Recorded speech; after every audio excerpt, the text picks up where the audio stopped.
know where the truth once stood. A kingdom of confusion carved out of falsehood. But he walks through the ruins like a prophet reborn. A voice once in fire, a mic on this dawn. The chaos watches with an all-seeing glare. Guardian of reason in a world unaware. When the overlord stalls at the edge of the frame, the faithful rise up, they already know his name.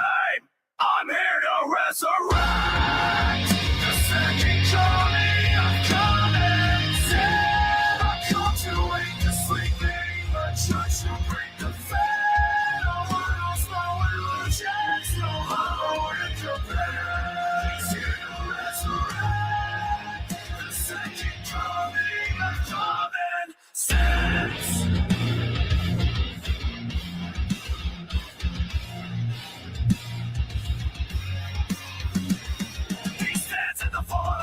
Misled, thinking truth from the wreckage, lazy thought from the dead. Every word is a weapon, shaman declare, exposing every shadow we pretend not to fear. And the overlord rises with the suffering command. A beast of judgment, the Lord will give his bed on his growl, rings through the silence of the night. The loyal understand, tripping keeps the balance right. I'm here to resurrect the second coming of common sense. I'm making the chaos of found to strong against the darkness, but in defense, he's here to resurrect the second coming of common sense. Now you're head to the beast that controls the dust. And signal of reason with the ball crushing block. If his ball runs into the shadows will consume the world packs open. Ushering down.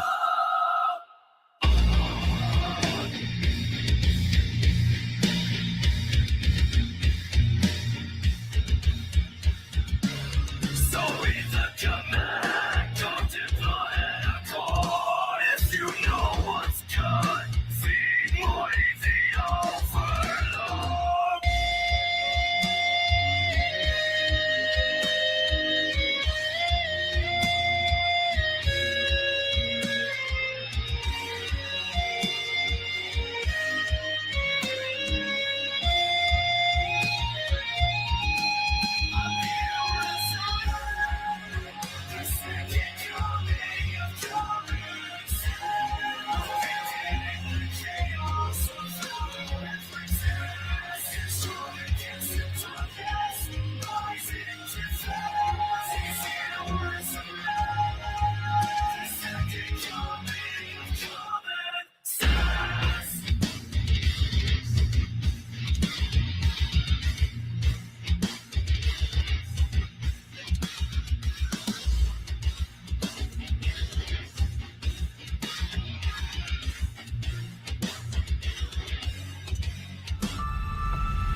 All right, welcome back to the party, everybody. This is the co-host Morty, and I am your host Fletch, aka the Indian Jesus, here to resurrect the second coming of common sense. Everybody, hit that like and subscribe. You know I would do it for you, and let's party. Welcome, welcome, welcome. Who we got? We got Dick Johnson. I am alive. I am back. My voice is working. Welcome, welcome, welcome. We got Jennifer saying chop, chop, 30 minutes early. I'm here on time. I'm always on time. We got HR Death Poet. Welcome, welcome, welcome to the party. And a big shout out to Full Metal Chad. What is going on, guys? How are you doing? HR said this has to be better than watching that guy dismember his mom. And I did not hear about that. I did not hear about that. So, yes, we are definitely going to be getting into something that is maybe not as much fun, but definitely not weird like that, and quite interesting. Hold on, I forgot to adjust the sound here, but we gonna get into it. We also got Seth. Welcome, welcome, welcome. Said despite being a literal arm of fire, a flamethrower is not legally considered a firearm. Is that true? Because I thought that was why the first time when Elon went on to Rogan and they were playing with that thing, he kept saying, "It's not a flamethrower. It's not a flamethrower." I thought that was I thought that was his way of getting around that, but I don't know. They were in Texas. Whatever. Fire, good, fire, and of course we got Joe fucking Cool. Welcome. So I actually just saw this a clip of this on TikTok and immediately knew that, oh, I got to talk to you guys about this. And so directly relevant to the idea that specifically with Minneapolis, specifically with the Renee Good situation, the Alex Preddy situation, there was a lot of talk about what the law enforcement should be doing, shouldn't be doing, whether they're trained well, all this kind of stuff. And it just so happened this clip popped up about two people talking about different styles of training for for different law enforcement agencies. And I only saw a clip, but it is good. Shout out to King Nirvana. Welcome, welcome, welcome, guys. Let's dive right in. As always, if you cannot hear the video, please do let me know. Okay, got the red smoke. Gun run, north to south, west of the smoke, west of the smoke. Okay, copy, west of the smoke. I'm looking at danger close now. Oh, what is that? Excuse me, you're cleared hot. Copy, cleared hot. Why do they call you the knife girl? The knife because girl. I started selling switchblades. So, we got a new thing. StreamYard added a new thing, so we can do polls within StreamYard. Do you know the knife girl? Police conferences. So I was doing. Because I started selling switchblades at police conferences. So I was doing. I don't feel like that's legal for a lot of people to carry.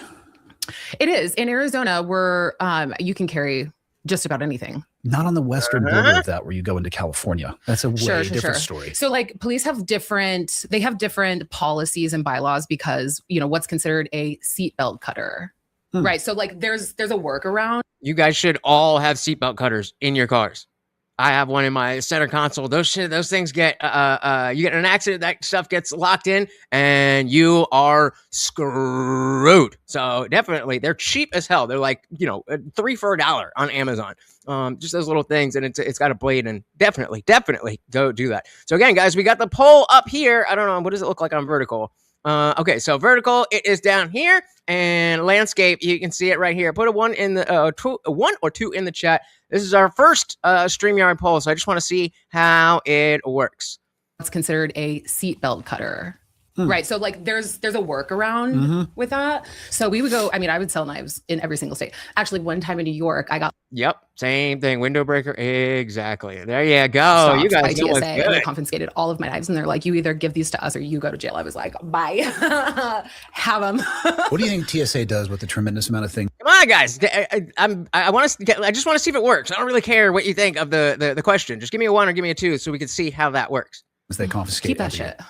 I don't think by doctrine they're allowed to, but I feel like there's a really interesting box full of stuff they walk by on their way home every day. We were just talking about at police departments, like when they confiscate bikes, they have like 90 days. Like bicycles? Yeah. Wait, who? Sounds like she took a page from Elon's book and played with words until it matched what she wanted. That's the smart way to make money. Is that on the firearm thing, or which one are we talking about? Either way, welcome.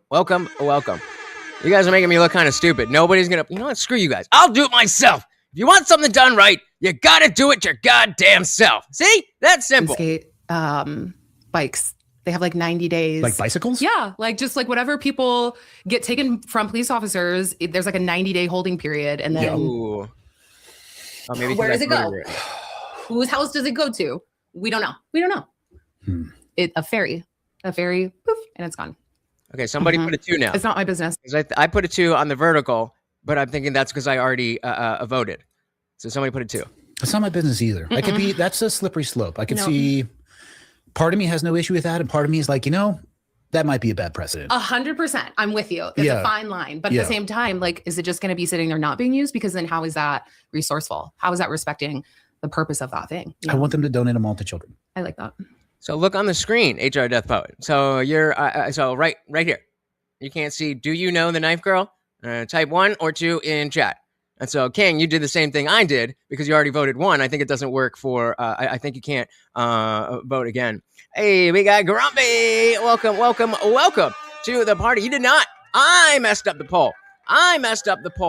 And there we go. Thank you, Gremlin. That was delayed. There we go. So I'll get back to that in a second. But yeah, you actually, I messed up the poll because I was asking about if you guys knew the song Lemon Pound Cake before all this Afro-Man stuff, because I didn't. And the Streisand effect is in full effect. So Graham said that's how Elon sold the flamethrower that was not considered a flamethrower. He bypassed technical definitions and changed the flame output to not be considered a propane power torch. Is that, am I mixing up the words? It's like, it's not a torch, it's a flamethrower or something like that. I don't remember why, but that's what I assumed. Anyway, all right, now we got the polls working. Let's dive back in here because this stuff gets good. Respecting the purpose of that thing. I want them to donate them all to children. I like that. Except I think most of them probably aren't children's bikes. So therefore we have. You know what though? If they're criminals, it actually might be some little girl's princess bike with tassels that somebody jacked and it was found behind a gas station where they got arrested. So you could commit a crime on a bike with tassels for sure. Ooh, how did you get into what you do now? Your backstory is very interesting to me. Specifically around, I feel like, having known you for at least 5 minutes now, but I suspect your optic on things shifted after you went through a use of force trainer that you mentioned in your bio. It did. So this is where the TikTok cut in. Use of force training. And this is specifically what was the subject of both the Renee Good situation and the Alex Preddy situation. What were they allowed to do? What were they there for? And all that kind of stuff. Shout out to Mango. Welcome. Yep, that's a song about police intrusion. Exactly. Yep. Grumpy said, personalized correctly, think outside the box. And so sometimes, I overthink. I mean, hey, you're right. Because I bet you for every poll that I do, there's at least 5 people that's going like, did you actually? I don't care. Let's say you actually got engaged with it. And now we can better understand. We got Guam Tech in the building. Welcome to the party. Said, like, and share. Guys, thank you so very, very much. That stuff helps so very much. It's free, it's easy, and it doesn't even matter if you think anybody's going to click on the link that you share just by telling the platform you want more people to see it. They will show it to more people. So again, Alex Preddy and Renee Good should be at the top of mind when we're watching this, but in general, this is the ICE versus what we would look for from local police department. Shifted after known you for at least 5 minutes now. Yeah. But I suspect your optic on things shifted after you went through a use of force trainer that you mentioned in your bio. It did. Which, by the way, is something that I recommend as many people as possible try, because the misconception around decisions and why they are made in those environments is so wildly misunderstood. It is misunderstood, but it's also like under lock and key. Is it?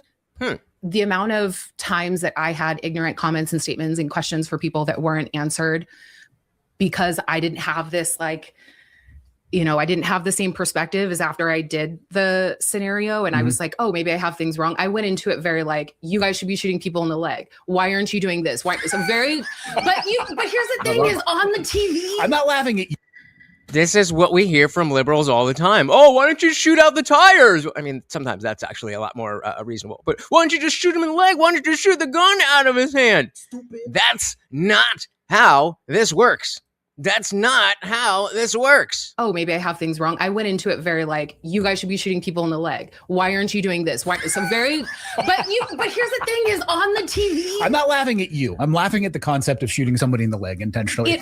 But if you don't have any experience with a firearm. I know. You hear it all the time. Why don't they shoot them to wound? Or is the cosmic box thing? Does Mel love guns or something? If you have experience with a firearm, but you don't have experience you're now dealing with somebody else who you don't have control over, you don't know what they're going to do, and they have their own mindset. They have their own value system, and they're hopped up on their own amount of adrenaline.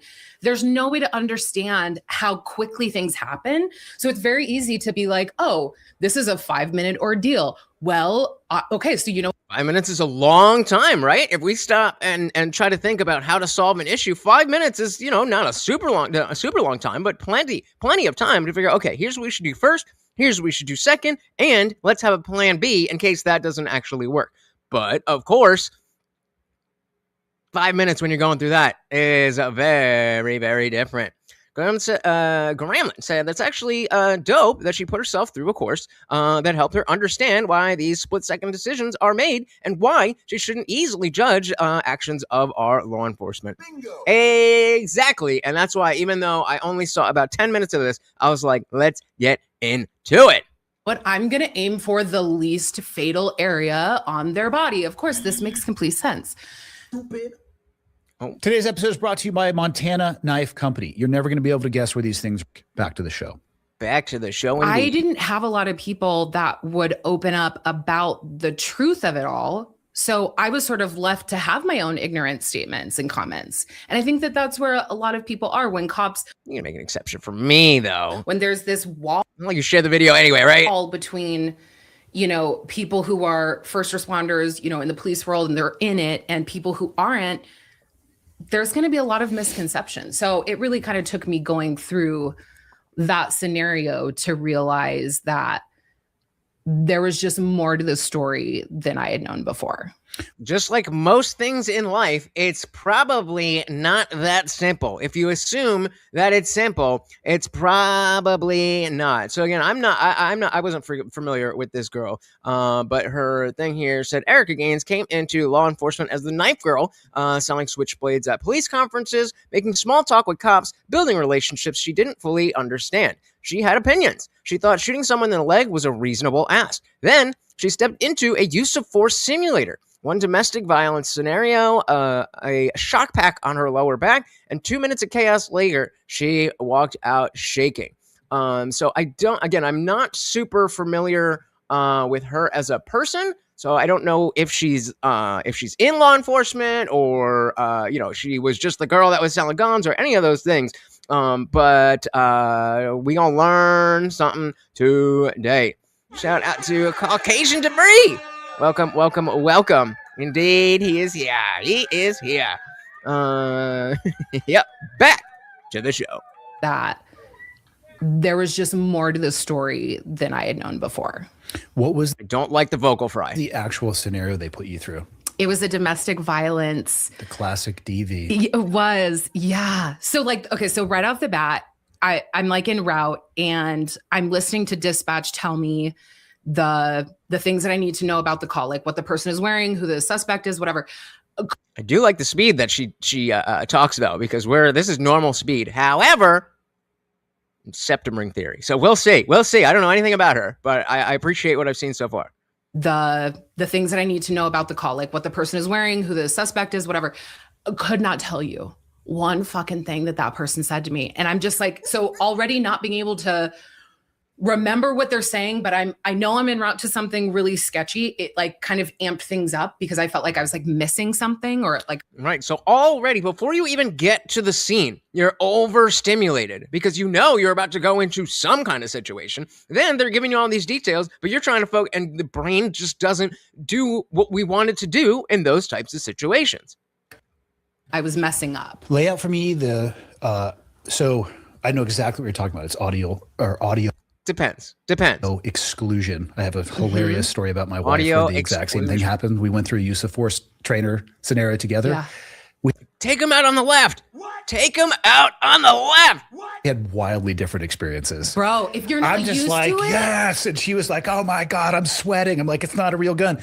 But I want to know, did they have you sitting in a chair, listening to that, looking at a screen? Like, what was the setup for the actual use of force trainer? I'm standing, I have a weapon like at my side, everything is holstered. And so again, guys, I'm going to keep saying it. I want you guys to keep in mind, this is what our officers at different levels are being taught. So this is, someone who's approaching a DV situation, which is going to be different than an illegal immigrant that is known for raping, a bunch of people. Have like a shock pack on the back of my belt. Which is so fucking rude. Shock like Kaya. It's real though. And I'm standing and it's 320 degrees. Yep. So it's, all the way from left to right. And so I'm getting like this peripheral view of the street the vehicle. And I'm in the car and I'm listening to dispatch en route. So I pull up to the scene and it's it's a woman at the front door and she's screaming. And then there's another woman that's coming up. I did not expect that to be so loud. I apologize. On the scene, and she's apparently the woman that was cheating with the husband, and she's got a gun. Okay, wait. I gotta back that up. And she's Let's laughing at this. All right, well, let's get the details. And it's a woman at the front door and she's screaming. And then there's another woman that's coming up on the scene, and she's apparently the woman that was cheating with the husband, and she's got a gun. And there's also a small child that's somewhere in the yard.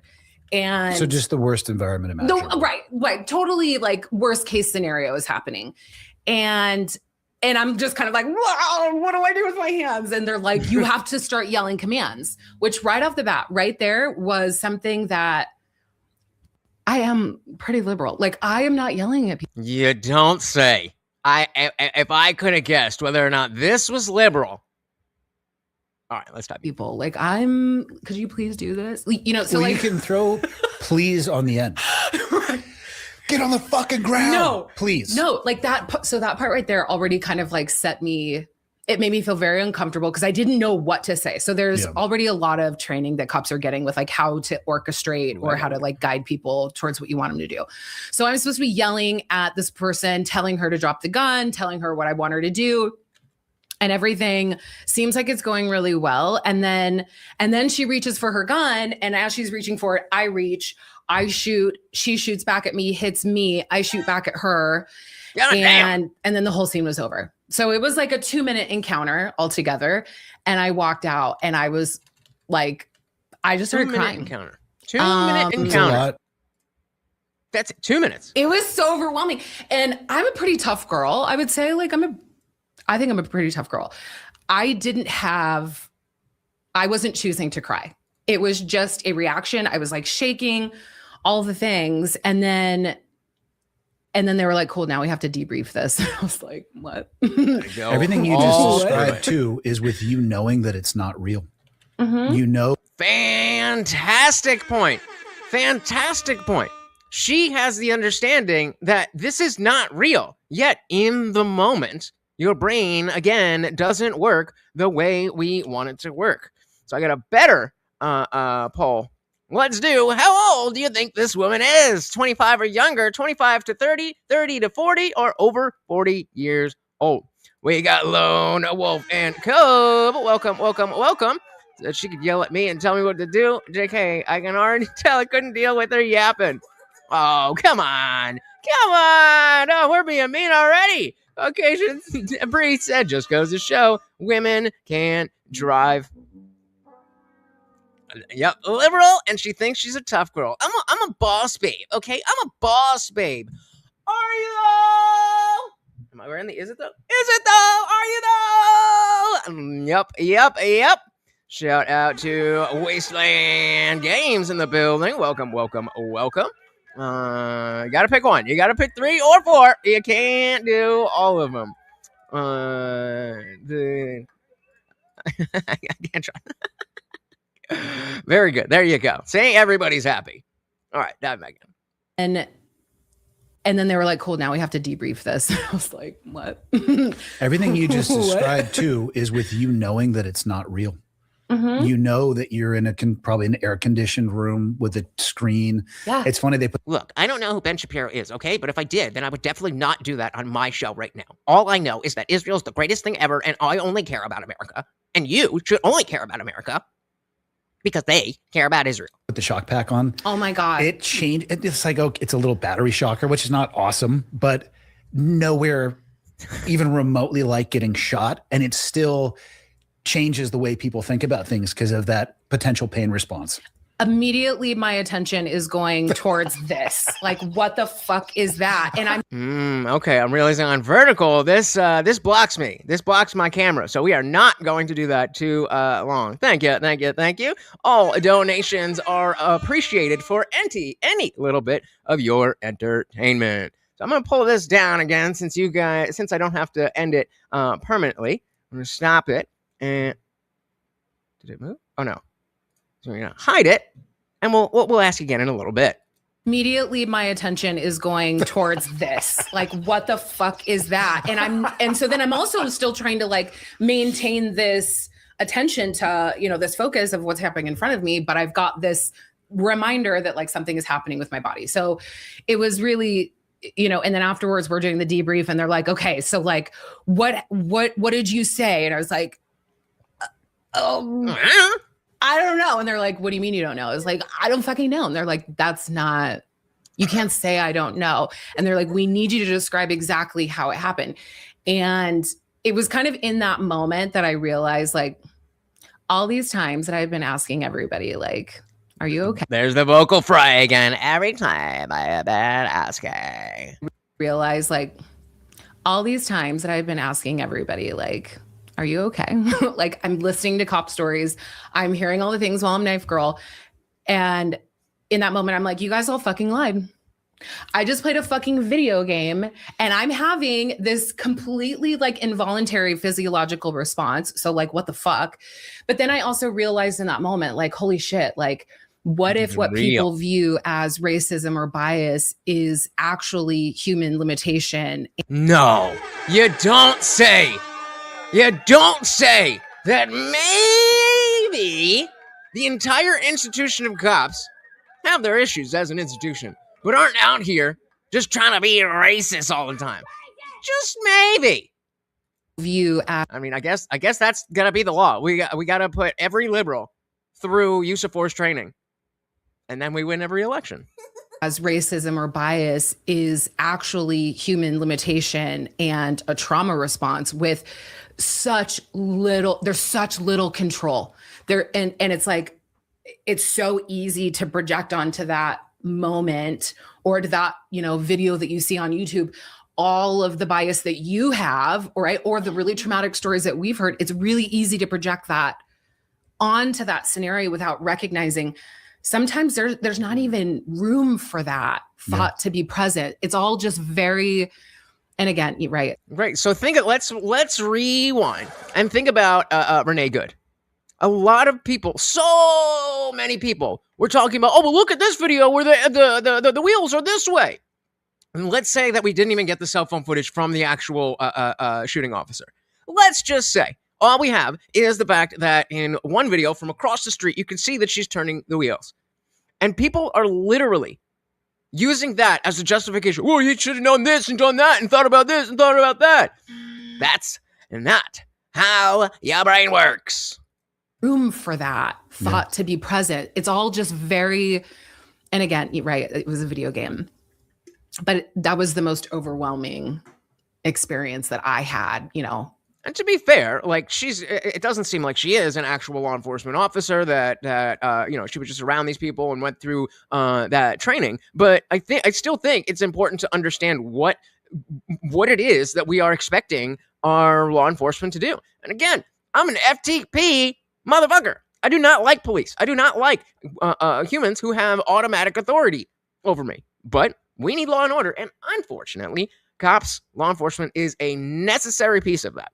Shout out to Quality and Deference because of vagina. Welcome over on Rumble. Said, liked, and shared again. Thank you so very, very much. Again, guys, it does not even matter if you think anybody's going to click on the link. Just by you telling the platform you want more people to see it, they will show it to more people. Welcome. Colin said the Monday morning quarterbacking is quite real. Yep. Gomchek said, with having training being under pressure, I cannot imagine the amount of pressure cops are under to make split-second decisions when the stakes are so high. Libs really have no idea. I mean, we have no idea, but at least we're making room for the fact that we don't have an idea. Yeah, it's different when you're shooting a silhouette versus a person, especially when, like she said earlier, you don't know what that person is thinking. You don't know what that person wants from you or to do to you or any of these things. With violence, like violence is not a part of my world. Yeah. I mean, racism is real for sure. Yeah. Somebody would be crazy to argue against that, but I land in the same place you do. The decisions that are are requested of these people in the short period of time with limited information. Of course, everybody brings their bias in, and I'm sure that there are examples where the decisions were racially based, but the vast majority of the time, I don't think it even factors into the equation. Yeah, I don't think. Yeah, exactly. There's no room for that thought. When you literally genuinely believe that your life is on the line, you're not thinking, are they black? Are they white? Is it a man? Is it a woman? Is she hot? That's not how your brain works. That you're wrong. I think that it really just helped me see that there's just more layers behind it. There's more to learn here, which then sort of set me into this trajectory of like, okay, cool. I've been gaining relationships for the last 7 years, just being the knife girl, like just being chill with everybody. Who can I call? Who can I take to dinner? Who can I ask these really stupid questions to? And luckily, a lot of people were just. I did not. I definitely need to make sure I read your shit before I post it over. But I mean, I don't know what the Jew part has to do with it, but yeah, true. These really stupid questions too. And luckily, a lot of people were just very hospitable, and they sat down and they entertained a lot of my questions. I started working with Virtra, which is a company that creates those simulated trainings. They brought me in, and then I started paying attention to the different police conferences that I was going to, seeing if I could like go in and sit on the debriefs and sitting in like the force science classes and just trying to understand everything. Because my question was, well, what kind of training do you get for that moment? If this is such a fucked moment where you have such little control over what is happening. I'll post this one in quality because that's exactly what it sounds like. That's exactly what it sounds like. Well, I was like, wait. I'm not implying. See, YouTube wouldn't even let me put that up. YouTube wouldn't even let me put that one up. But yeah, we'll just take a mulligan on that one. Oh, definitely a cop groupie. She's like, well, how do I get near them? I'll just buy a bunch of knives and sell it to them. Bing. That should be the next poll. How many cops do you think this chick? No, we're gonna be respectful. She does have the septum ring. Chloe said, should I not? No, you can do whatever you want. I just got to realize that because you're on Rumble, I got to make sure I'm reading exactly what you're saying before I post it on YouTube. A badge, buddy. I mean, right. This is such a fucked moment where you have such little control over what is happening. How are you preparing for that? And then I started finding out, debriefs is a really huge part of it, right? Learning by other people's mistakes and kind of the 2020 hindsight. Yeah. But then there's also. Shout out to Max Ginsburg. Welcome to the party. Apparently it's your birthday. I don't know if I believe you. Come back tomorrow and we'll see. I'm just kidding. Happy birthday. Dilly to you. This is your birthday party. Welcome. Right. Learning by other people's mistakes and kind of the 2020 hindsight. Yeah. But then there's also like fitness components that they're adding into it. I'm like, what the fuck are you talking about? Like there's a complete difference between someone running after you with a knife and you doing a fucking burpee and then having to do some kind of like shooting qual. There's a big difference. So like, I just had a lot of curiosities just trying to understand like how to prepare for that. How do you lower the risk or the liability there? And yeah, there's a lot I don't fucking know. Oh, Angel, my goodness. Welcome. So is that a man? I don't think so. But no, this is Erica. What was her name? Erica Gaines. I wonder if any relation to Myron. But yeah, we were just saying maybe not the most feminine. Maybe that's why she does the vocal fry. She's like, I need a little bit more femininity in my life. All right, let's try this poll again, guys. Let's try this. How old do you think this woman is? Put a 1 in the chat if you think it's 25 or younger. Put a 2 in the chat if you think she's between 25 and 30. Put a 3, 30 to 40. Or if you think she's over 40, put a 4. Or the liability there. And yeah, there's a lot I don't fucking know. How do you think you would do if you went through the trainer again? I've gone through There we go. a ton of them. There we and go. I'm not gonna lie, none of them get any easier. but also to be fair, I'm a hand talker too. Now that you notice it, I'm always moving my hands around. but also to be fair,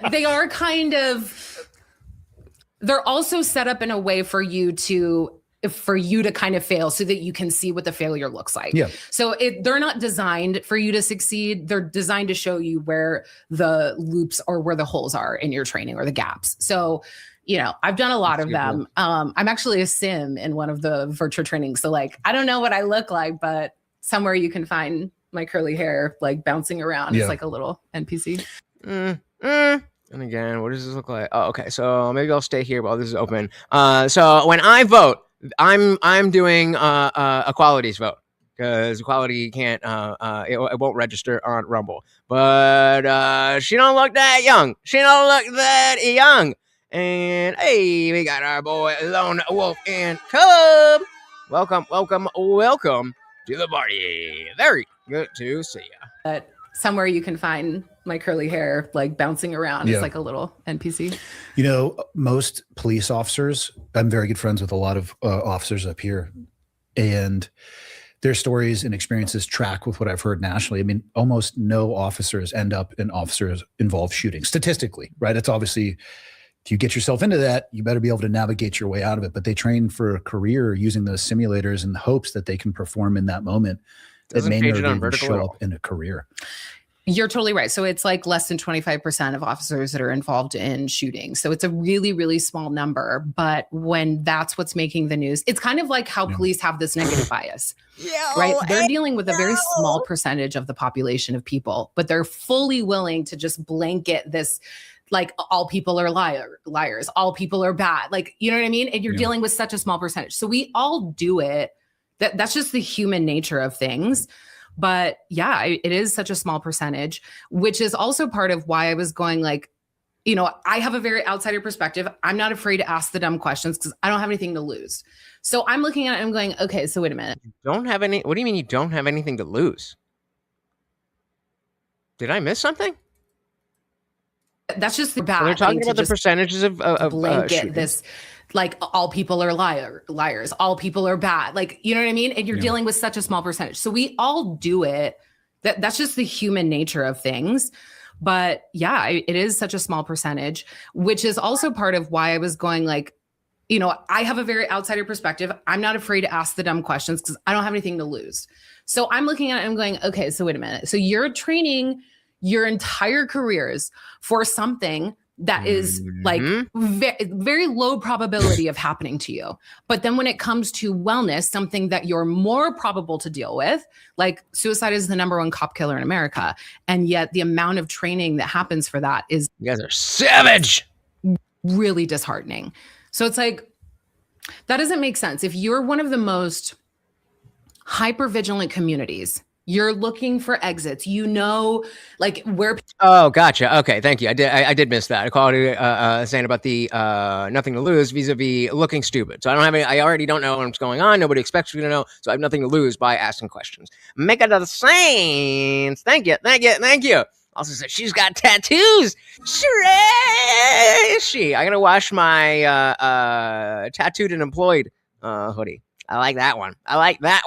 Hint, hint, look. Hyper-vigilant communities. You're looking for exits. Like where people's hands are. You're always sort of judging environment to see how you can be safe. But then when it comes to mental health, it's like, yeah, we're fine. I'm familiar with this type of community. Mm-hmm. Yeah. All right, so real quick then, I want to see how this does if we stop the poll. If we resume. Okay, cool. So I'll just pop that up every once in a while, and we can do multiple. So I like this feature. And just said, this is the transgender. Oh, yeah, we got that one. Oy, yay. We are not being nice to this lady. But hey, as long as we get the info, right? Yeah. It is a party. We're fine. I'm familiar with this type of community. Mm-hmm. For men too, or just for women? Yeah. Well, and my brothers in arms. Right. And there's so much overlap. Like there's so much overlap of I think that's how we got connected, right? Like, yeah. Somebody reached out to me over Instagram and said, you need to check this lady out. And I said, okay. and I was checking out what you're doing and checked out your backstory. I was like, yes, absolutely. Well, then I guess we've got to check that out. Erica Gaines, the knife girl. I think, all right, let me just double check that I'm not going to dox myself here. Okay,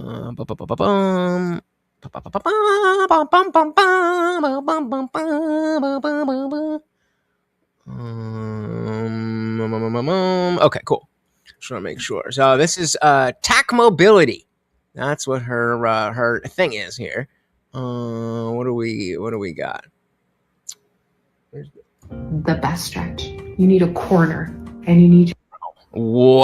This is a very, very different look.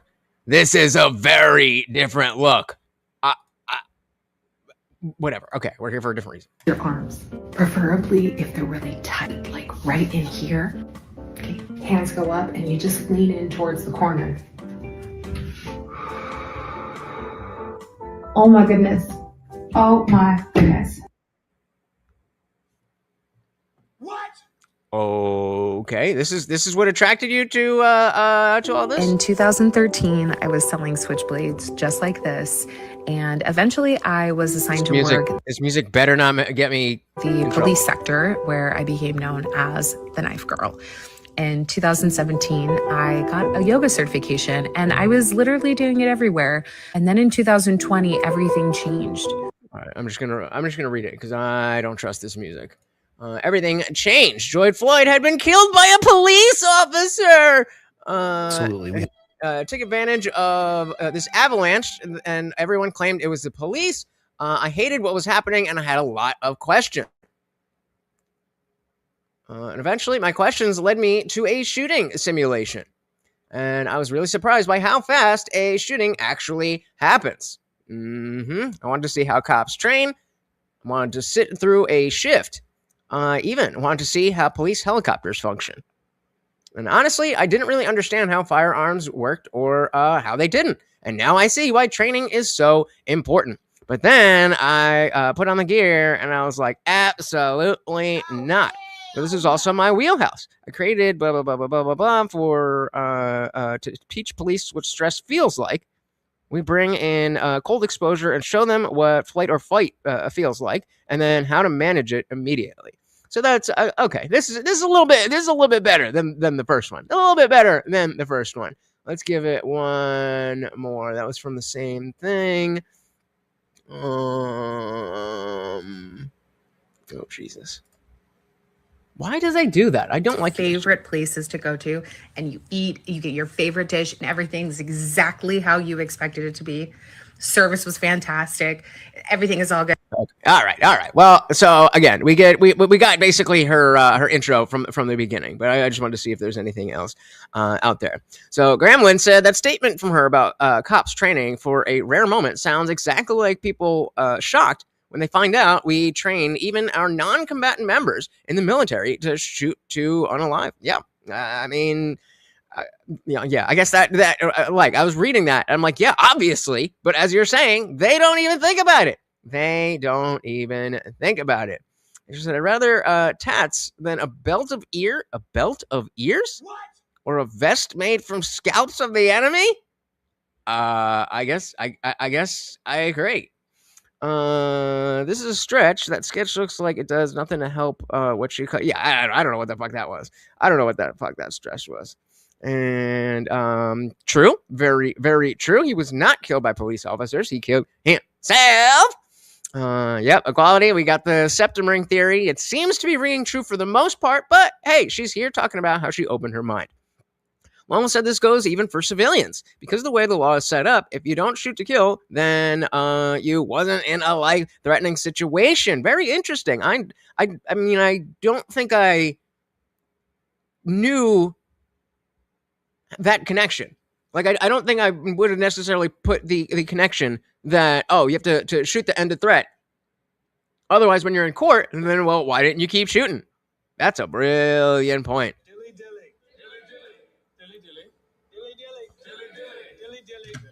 Dilly fucking dilly.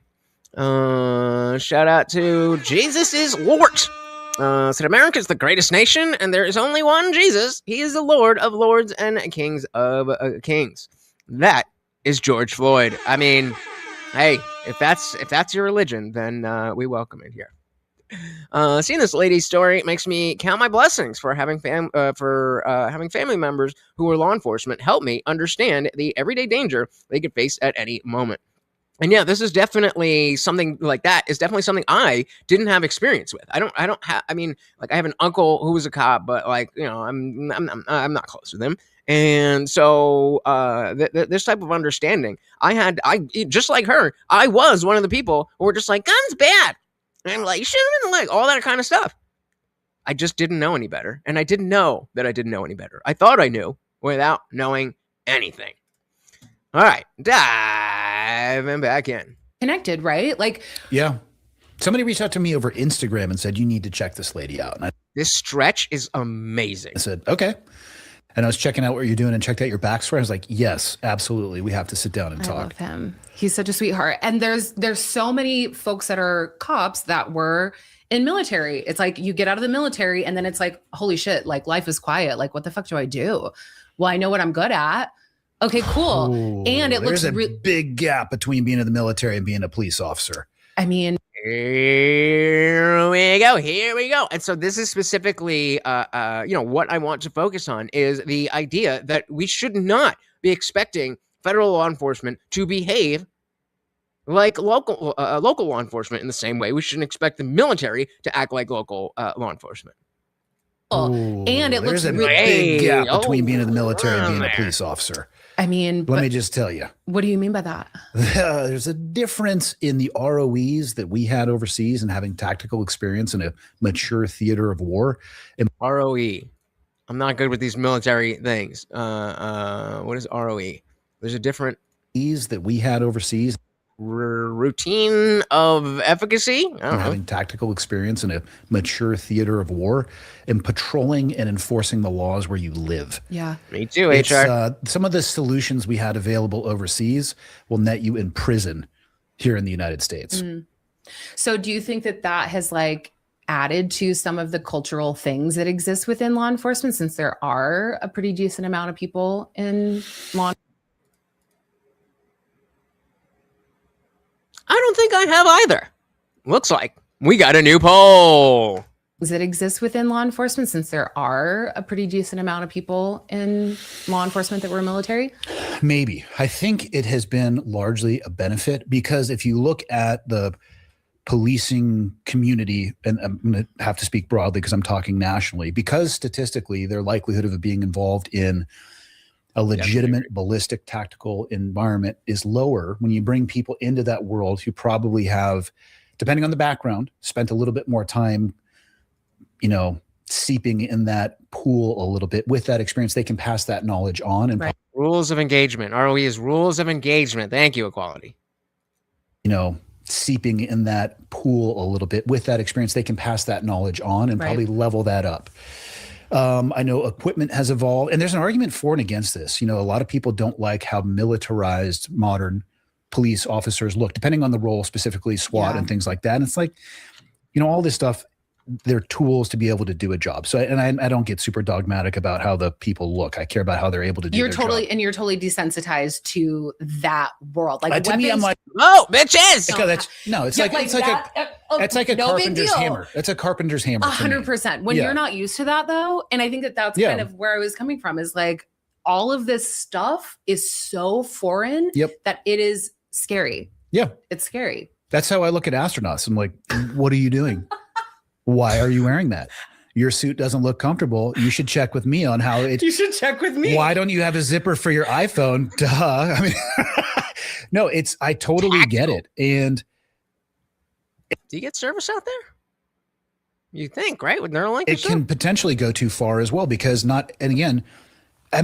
All right. I think that the people coming from, we'll call it the GWAT era into law enforcement, if they can make the GWAT. I hope we have more people who can tell me what the fuck this shit means.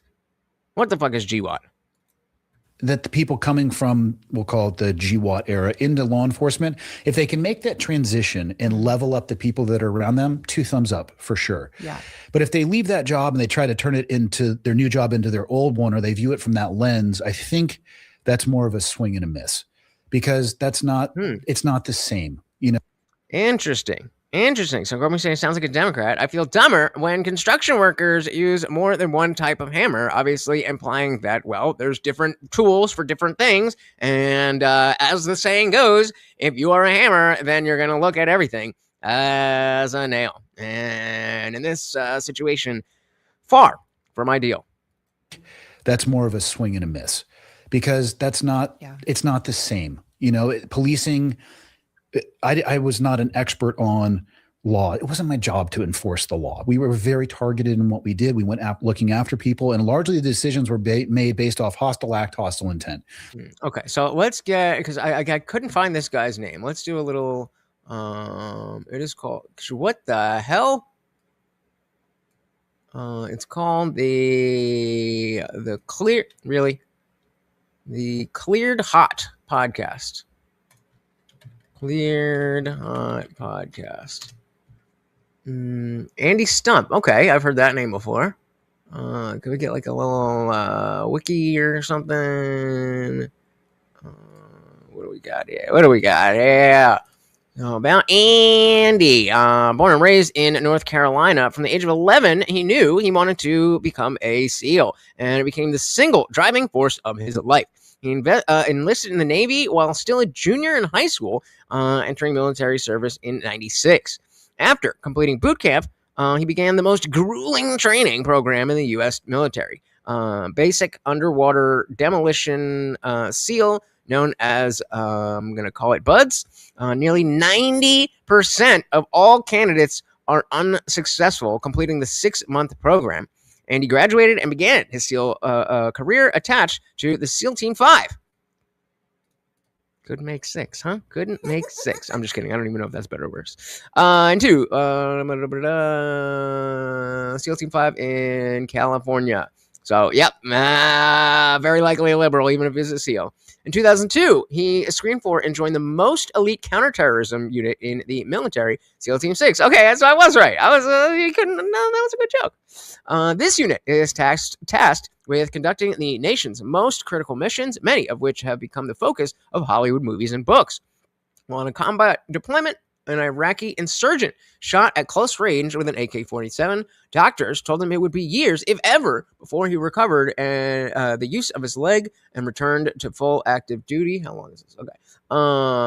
In 2006, he returned with that place doing this stuff for more BUDS training, 2-year instructor tour, in charge of 13 senior SEAL instructors and 600 students. In 2008, 08, don't hate. That's when I graduated. We always going to get a dilly for 08. Oh, I'm so glad equality is here. GWAT equals Global War on Terrorism. Thank you.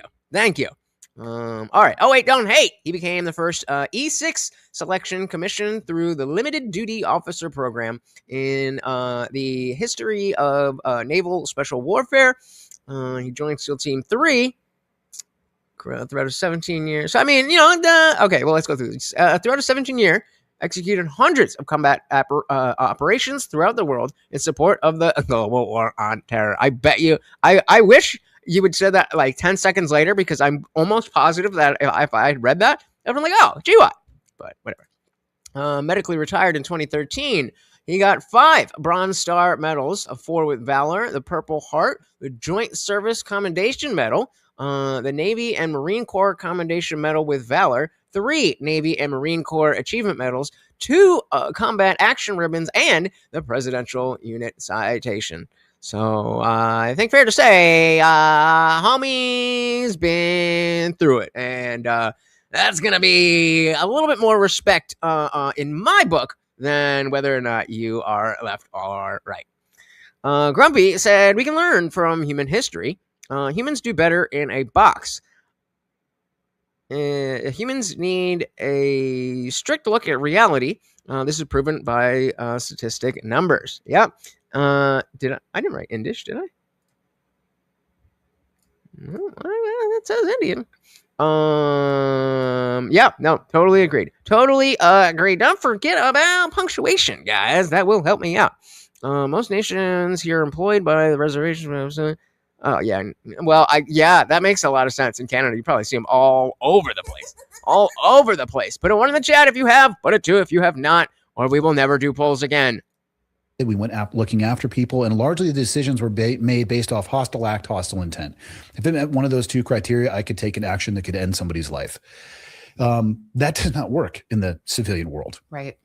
And I think if that can be managed, and then again, you can take some of the specialized tactical stuff and work with SWAT teams and look at, even if it's things like breaching or diversions or weapon platforms or utilization of canines, which actually saves a lot of lives. People, how dare I ask for engagement? As the most fucking streamers will just ignore you unless you pay them. Cool. Or diversions or weapon platforms or utilization of canines, which actually saves a lot of lives. People are terrified of dogs, as they should be, but that has saved so many people's lives overseas and so many officers' lives. It can be positive, but there are examples where it goes a little bit too far as well.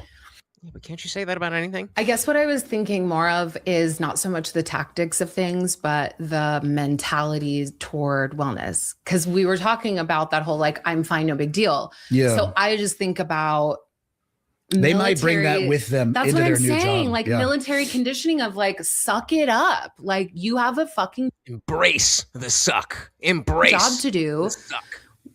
Plus, however many TBIs might be involved with your work. Traumatic brain injuries. All right, I know that one. Yeah. And then you come into law enforcement, which is already, at times paramilitary, whatever. How is that contributing to it? You know what I mean? So I also think, to that point, when we look at PTSD numbers, is we have to factor that into the equation, is that we also are looking at individuals who have prior military experience, and they're bringing that along with them. It's not just your average Joe that got a job. Or Jane. I think in my personal opinion, law enforcement has a more difficult job than what I used to do for a variety of reasons. Maybe less tactically dangerous at times, but one of the big things that I think helps military members maybe work through or separate themselves from traumatic incidents is they occur thousands of miles from where they live. Mm-hmm. And you all have transition. Like, by the time I did my last deployment, they had initiated something called TLD, which was third location decompression. So you would go from an active war zone to generally Europe. And I think the goal was to get as drunk as possible for 72 hours straight. Super effective. I love that. It was prescribed by a doctor. It's totally fine. No, depression is not following that at all. It was wild times. That didn't exist in the beginning. And I think they were headed in the right direction. Of course, it could be improved. And then they would have family retreats afterwards. I think I actually went to one, I think it was at Disneyland, whichever one's in LA, and they bring the families up, and they do a lot of combined sessions with the service members, and then with family and with the spouses and with kids too, and reintegration type stuff. So they're moving in that right direction, but you're still thousands of miles from those traumatic events. I talked to my buddies here. They're like, yeah, that intersection right there was fatal. I had to scrape a kid off the road. There was a crime. It's everywhere that they go. Damn. They have reminders. Every once in a while, my mind. I would never put that together. Because we always assume that the higher level of law enforcement or military, the worse it's going to get. That seems to be, just a very simplistic way to be like, well, I can assume that if you're just a beat cop, then you probably haven't seen it. But if you've been to Iraq and Afghanistan, then you've probably seen some shit, which is by and large probably a not the incorrect way to think. But then when it comes to, let's say you see something that is level 10 bad. But you're like you said, thousands of miles away from it. Versus you see a bunch of 4 every day right around where you're walking and you're driving around all that time. That's going to have an impact. I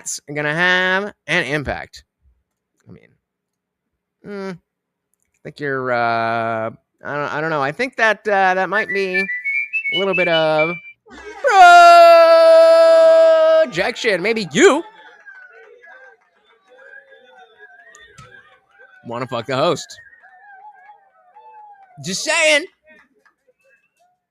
Everywhere that they go, they have reminders. Every once in a while, my mind will drift back, and not in like a negative, like flashback way that a lot of the movies make it seem, but you're like, oh, you remember something that happened and you kind of move on with your life. That's not triggered by literally driving by where I might have seen a teen fatal car wreck. And that stuff to me, where you are working in and around where you live, so that when you're off duty, you're still right where you are when you were on duty. That to me is substantially harder mentally, I think. I agree. So maybe you haven't seen someone blown, your best buddy that you've been all the way since basic training. Maybe you didn't see him get blown up, but you saw some random kid get his brain split open from a car accident. And okay, you don't know, but it's still another human being that lives in your town. And then you go home and you're still in that town.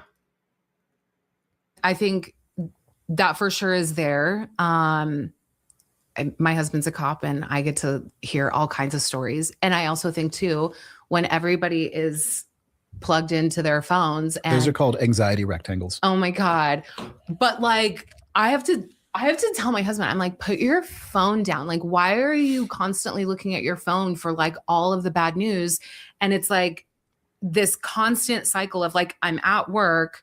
Things are really whatever. I'm hypervigilant. I'm on edge. Maybe shit's not popping off, but like there's still a level of hypervigilance, or like you said, different triggers around the city. And then you go home and you pick up your phone. Yeah, it's gotta be impossible to turn that off. And you're looking at everybody else's traumatic events and like ambushes and all of the fucked up things. And that just continues a cycle, and you go to bed. Claudia said, I guess she's not a rug muncher. I guess not. She could be bi. These liberals. They'll do any degen shit. But apparently she's got a husband. That is like the last thing that you think of. And then you wake up and it's just this constant, like you're constantly inundated with like the fucked up things.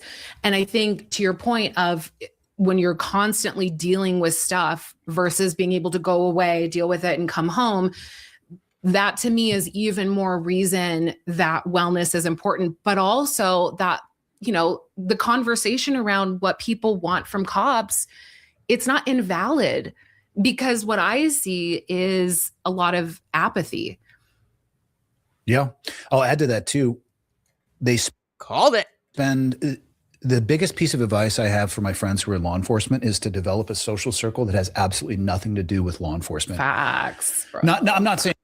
Spade Queen, yes. I think it's just important if you are, of course, there's different levels to all of this, but if you are, dealing with something that you work with, and there is, something that you can turn that, again, being able to turn your brain off in that way and show your nervous system that like, okay, we don't need to be in that mode. Like for me, the craziest thing I do is, read the news like the rest of you. But I mean, living in this world, it can get a little bit crazy. And so that's why I'm very into the movies and TV shows that I watch. Because that's how I turn off that side of my brain where I'm thinking about how, the world is ending. Oh my God. And I think everybody, I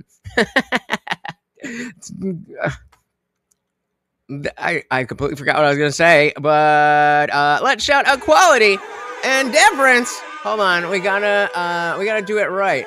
And cut your friends out. I'm saying, and I tell them, hold on.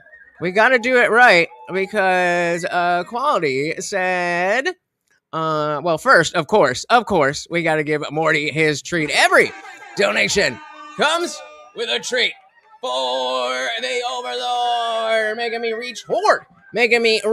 Thank you so very, very much for the Rumble rant. Said, hey, Lutch, why you be wearing a hoodie? I don't know. Why would one wear a hoodie? Don't I usually wear a hoodie? No, I usually do wear a t-shirt, right? Interesting question. I like that question. Anyway, moving on. Shout out to the sponsor of the stream. They have no idea. Do with law enforcement. Facts. Bro. I'm not saying cut your friends out. I'm saying, and I tell them, force yourself to spend time with people that you don't work with, because otherwise all you do in your off time is talk with your buddies about what happens on your on time, and you are in this self-licking ice cream cone that spirals nowhere. 100%. So when you guys were like, hey, anybody want to hang out in the voice channel and talk about this, that, and that? You know, I mean, yes, I love you guys, but sometimes I just need to shut my brain off. Oh my goodness, we got Jennifer with a $5 make you holla. I said cold weather in New Jersey, perchance. It's actually rather warm today. And of course, a treat for the Overlord. Thank you. So very, very much. And of course, that makes you the new sponsor of the stream. Very, very, very much appreciated. All right, let me do the banner here. Let's dive back in, and we'll come back and get some of these chats. Because otherwise, all you do in your off time is talk with your buddies about what happens on your on time, and you are in this self-licking ice cream cone that spirals nowhere. 100%. Yeah, and it's hard though. I get it, especially the ones who are, you know, they can go all these different departments. So they're a narc, or they're a detective, or they're SWAT, and all and those things are all amazing, and they should be super proud of those things. But I've also been there when it was like the SWAT barbecue, and the families are there. It's so uncomfortable for the spouses because I have to, bro. Again, thank you so very, very much. Everyone is talking shop, so I can't.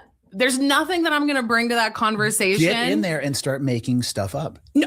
So I can hold my own, but it's just a conversation about what are you doing? Well, this is what we're doing. And Totally. Yeah, sorry, let's go. So Grumpy said you cannot blame police for their actions. They're following city regulations. Well, as long as they are, then absolutely. We're not saying we can never, we're not saying you can never, ever, ever have an issue with what cops are doing.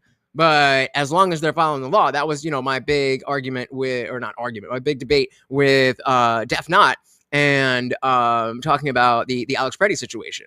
And she was trying to be like, well, exactly as we were talking at the beginning of the stream, just like what's her face was saying. She was like, you could have done this and could have done that and blah, blah, blah, blah, blah, blah, blah.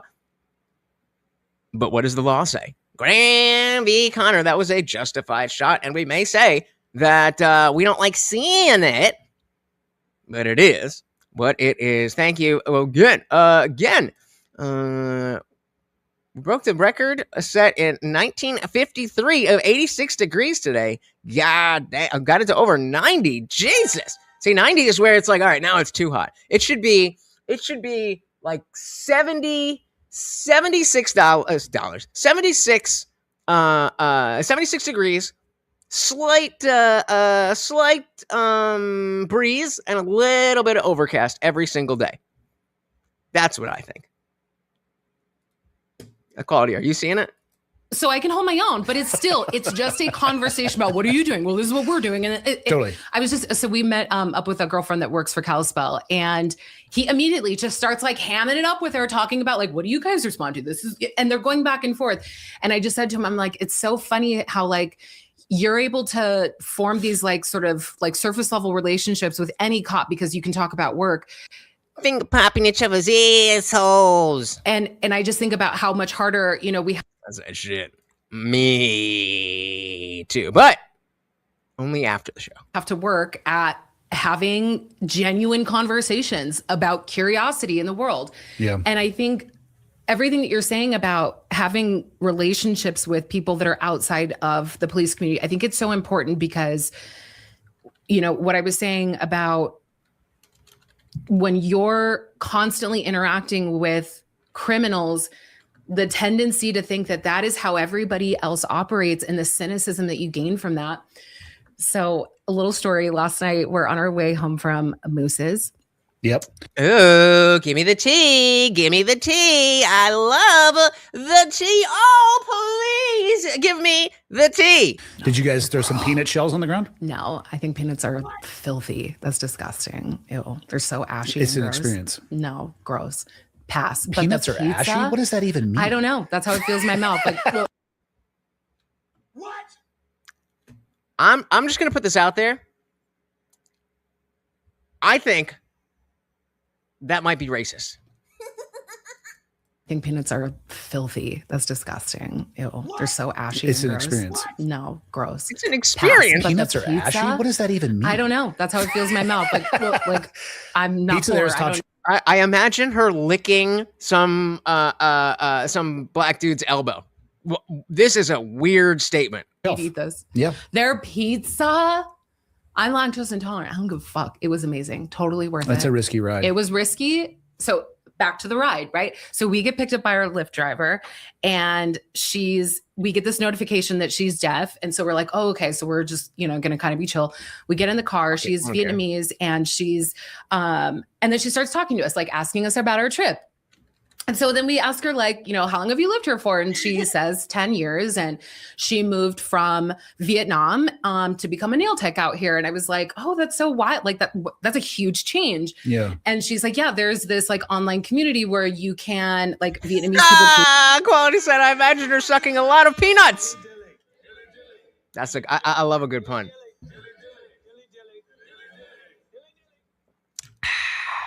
Yep. Yeah. You got And it, she's Equality. like, yeah, there's this like online community where you can like Vietnamese people can go online and they can look for jobs. And then people who are wanting to hire can like ask you to come move to the States and like they'll pay for your housing and like you get a job. And I was like, oh my God. That's like, called human trafficking. shut the fuck up. So I'm going like, That's a weird reaction.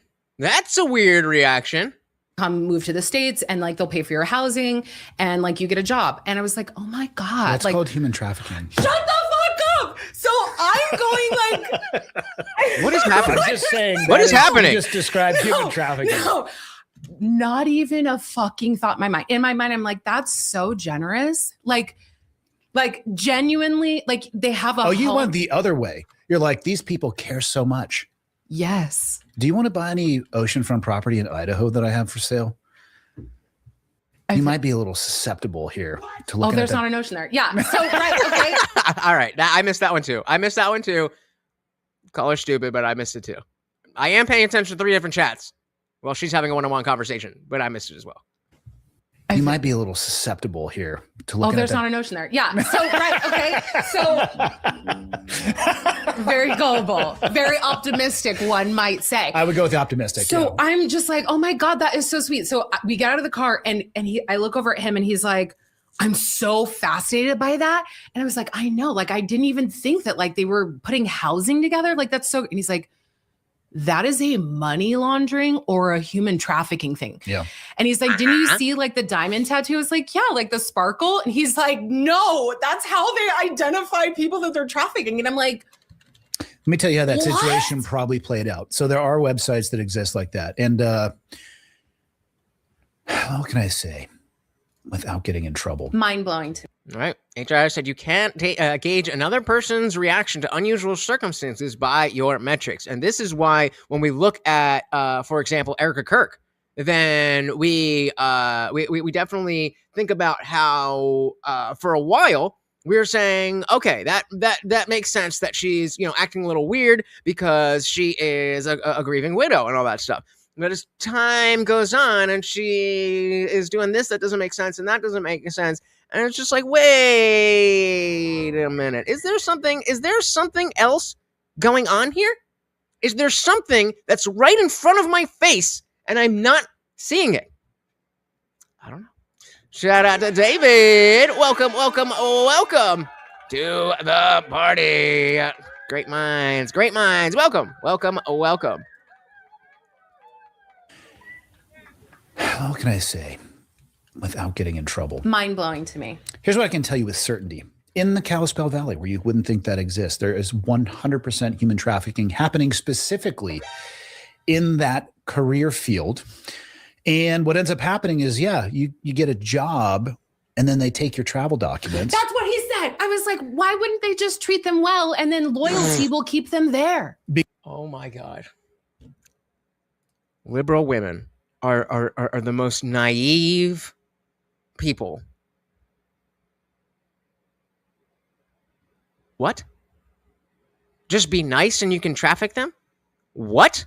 Because that's not what they're there for. That's what he said. He's like, they're there to make money. I'm like, so they're going to take your travel documents. They're going to stuff you in a garage or a house with about 30 people. They're going to drive.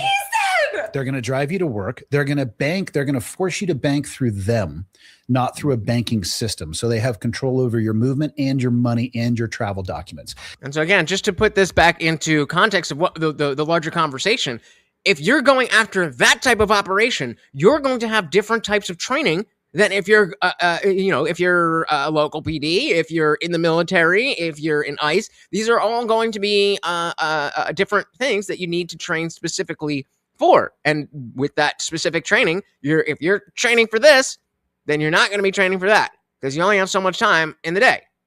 That is happening right here in Kalispell. No Straight idea. legit human trafficking. Most people think human trafficking is sexual in nature. I've done enough. There's a foundation here called Deliver Fund. There's an anti-human trafficking organization. It's based up in Whitefish. And I've done enough of it now. I naively thought it was all sexual in nature, of which there is a large portion of that. There is so much more to it than that. Where I came from in Santa Cruz, people acting as the go-between between the manual labor people working in the fields and stuffing them all into a house and controlling their paycheck and how they get them there. Hotel staff sometimes is something that falls into that. That's so fucked up. What is Kalispell Valley? Is that what they were just talking about? The nail tech thing is absolutely. Had no idea. Yeah. Right. So it's Crystal having jail? relationships You want the Crystal jail? with people who are not in that world to remind you that there is this other side of life.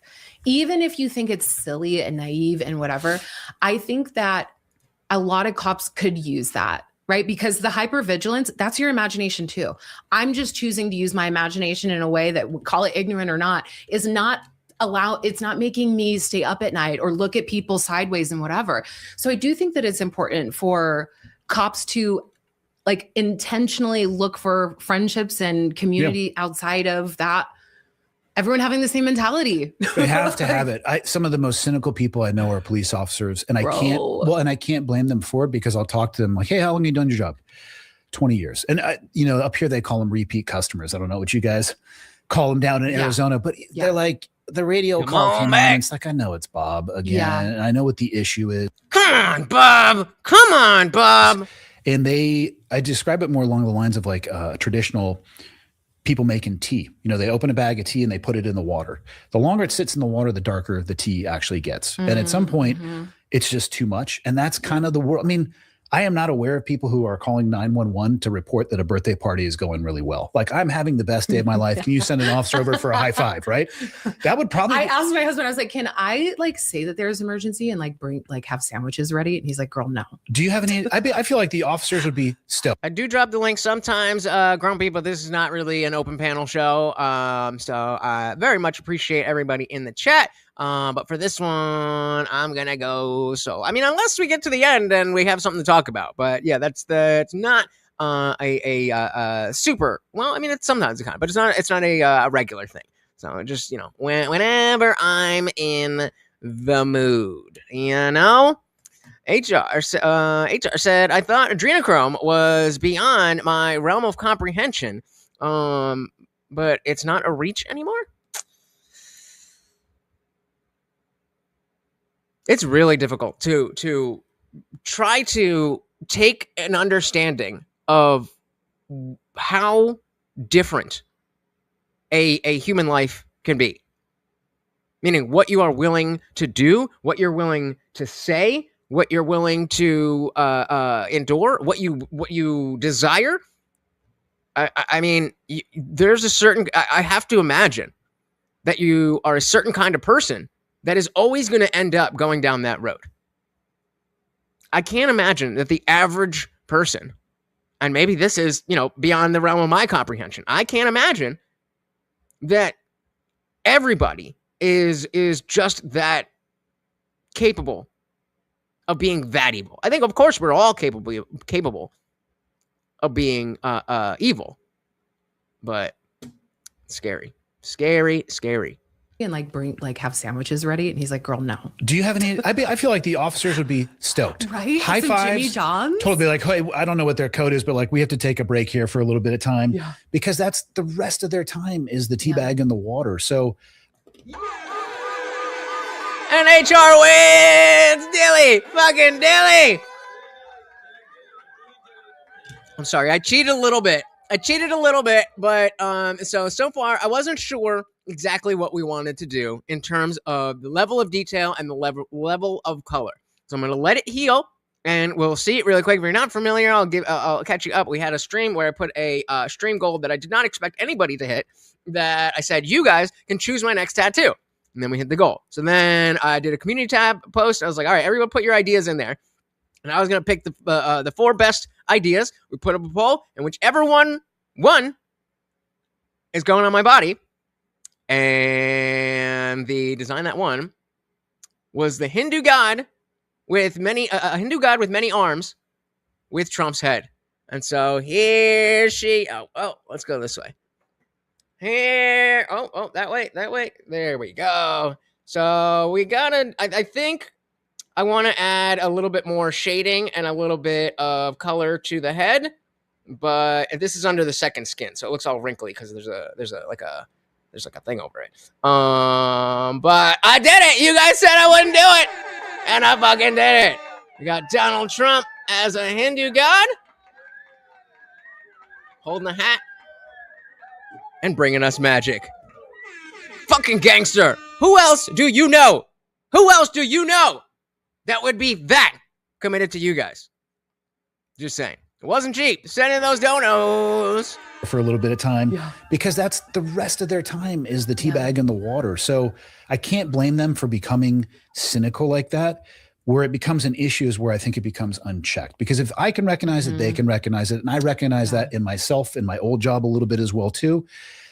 And if it gets to that point, if you recognize it, it's like my wife saying she's time blind. What are we going to deploy against first of all, this? She's doing nothing wrong, and I take her side all the time. Do you accommodate for time blindness? Thank you. Yeah, once it heals and I don't have the second, because there's a way to, usually you got to put like, what you call it?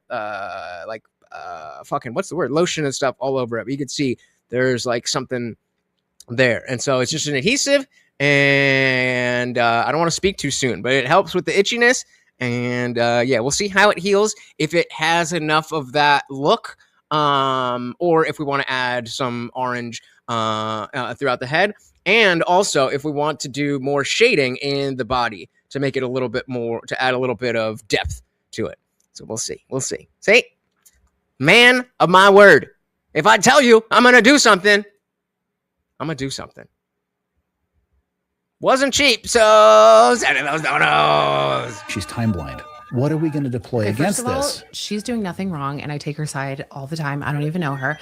But like the cynicism thing, I think it's an important thing to Yes, I am cynical of time blindness. Talk about, because cynicism, apathy, frustration, anger. Yeah. I heard a lot of cops talking to me because I would talk about feelings. I'm a very feeling-centered person, and they're the first people to tell me that like feelings don't belong in policing. And I was like, what do you call those things?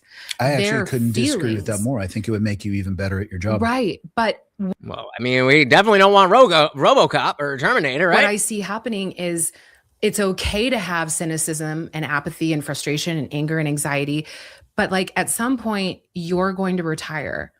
And you're also going to want to like have relationships that you can maintain. Yeah. You want to be able to come home. Are you guys, is the video skipping or something? Over on my YouTube thing, it's like and not be like your respite. You want to have, authentic, connected relationships that make you feel like you're more than a cop. And when you retire and things get really fucking quiet and all of your house projects have been completed, you're going to be left with all of those feelings and emotions that have wrecked your fucking body. And now what? Yeah. So it's like, it's cool. You want to be an asshole. Cool. You want to be apathetic. For what? It doesn't. I want to be tough. And this is the other side of, not even the liberal mindset of why I don't like cops. There is definitely a type.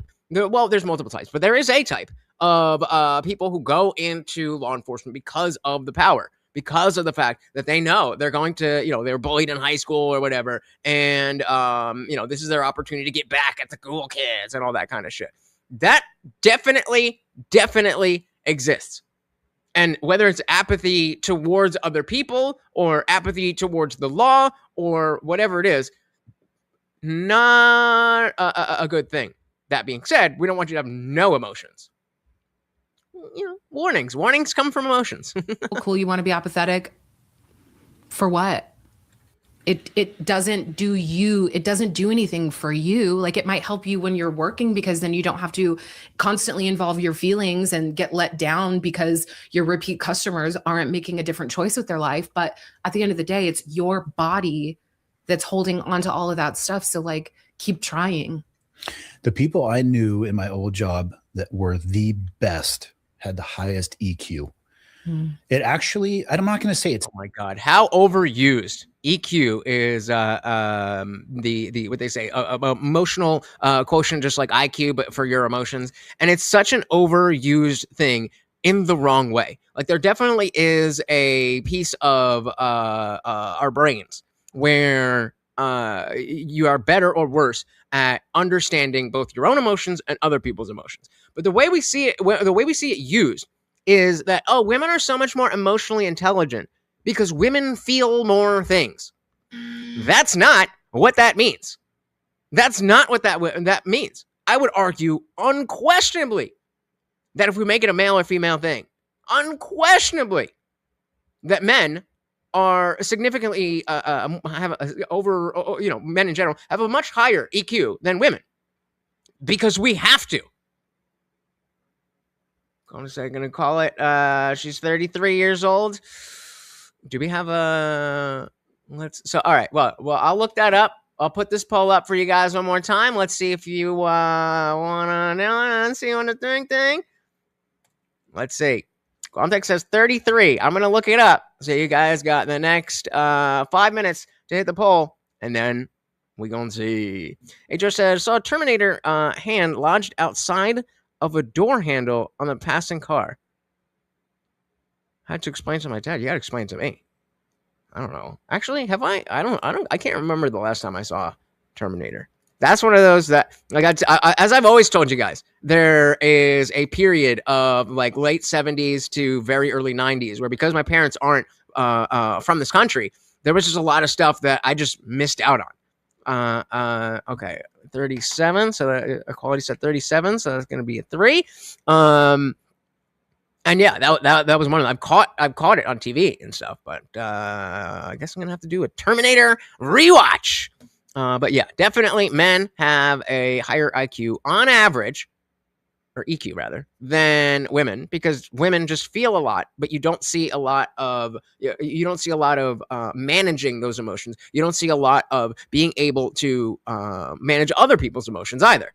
It's always the man's responsibility to determine that this is the way to behave, and we just got to react to whatever's going on. Claudia says, reference to those rubber hands people have hanging out their trunk as a joke. Gotcha. So I think, shout out to Adam. Welcome. I think in order for the poll, I didn't see anything move, so you've got to just post the number. Like the 1, 2, 3, or 4. Welcome to the party. The best had the highest EQ. It actually, I'm not going to say it saved them, but it gave them a better ability to read people. Yeah. And I think that would be true for law enforcement as well. I've spent exactly 0 seconds as a law enforcement officer, but your ability to read people and feel their, like, I don't think you should ever try to remove the, like, I advocate for removing emotions from decision-making process, but not from being a human being. I think those emotions. Okay, Adam, is that your guess, or do you know? Because I'm looking. I don't find nothing here. Specifically, empathy are probably no. Qualtech, this is exactly what I mean. Women have higher EQ for their own emotions. No, the fuck they don't. That's why they're bugging out on shit all the time, because they feel more things. Maybe potentially, but they are incapable of being able to handle those emotions. If you, the best example, this is fresh in my mind. The best example that I can think of is if you have a couple in like a body cam video, like just typical people getting arrested, whether it's drunk driving or causing a ruckus here or there. and it's a couple, you always see, always, unless there's heavy drugs involved or like extreme violence, you always see that it's the woman, the dude's trying to, all right, well, let's see what we can do here.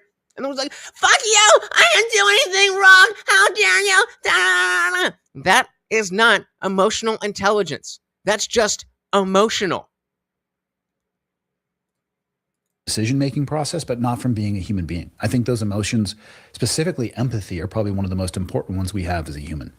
I think that and again, not a cop, but I think it's really difficult to separate those things, like emotions from decision-making. Like the mind-body connection shows us that you can't separate and silo these things. You always have some sort of emotion that's present. And when you pretend like it's not, then you never get to understand that emotion when it's present, and you have to make a decision that is thoughtful, that is tactical. You know what I mean?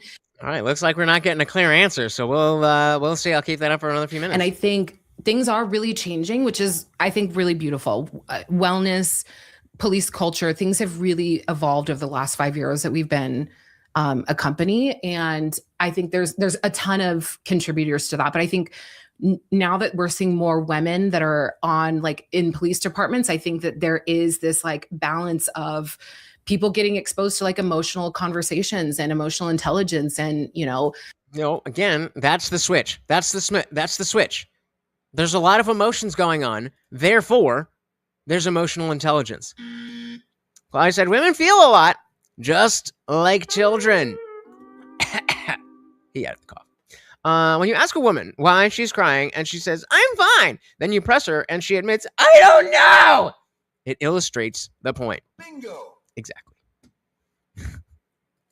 People getting exposed to like emotional conversations and emotional intelligence and, compassion and things like that. Like, whereas they weren't there before, when it was more male dominated. And, 3, I think the more I know some emotional dudes.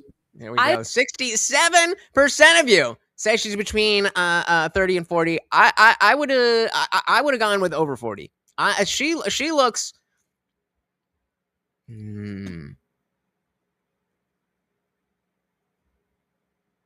That is a tough one.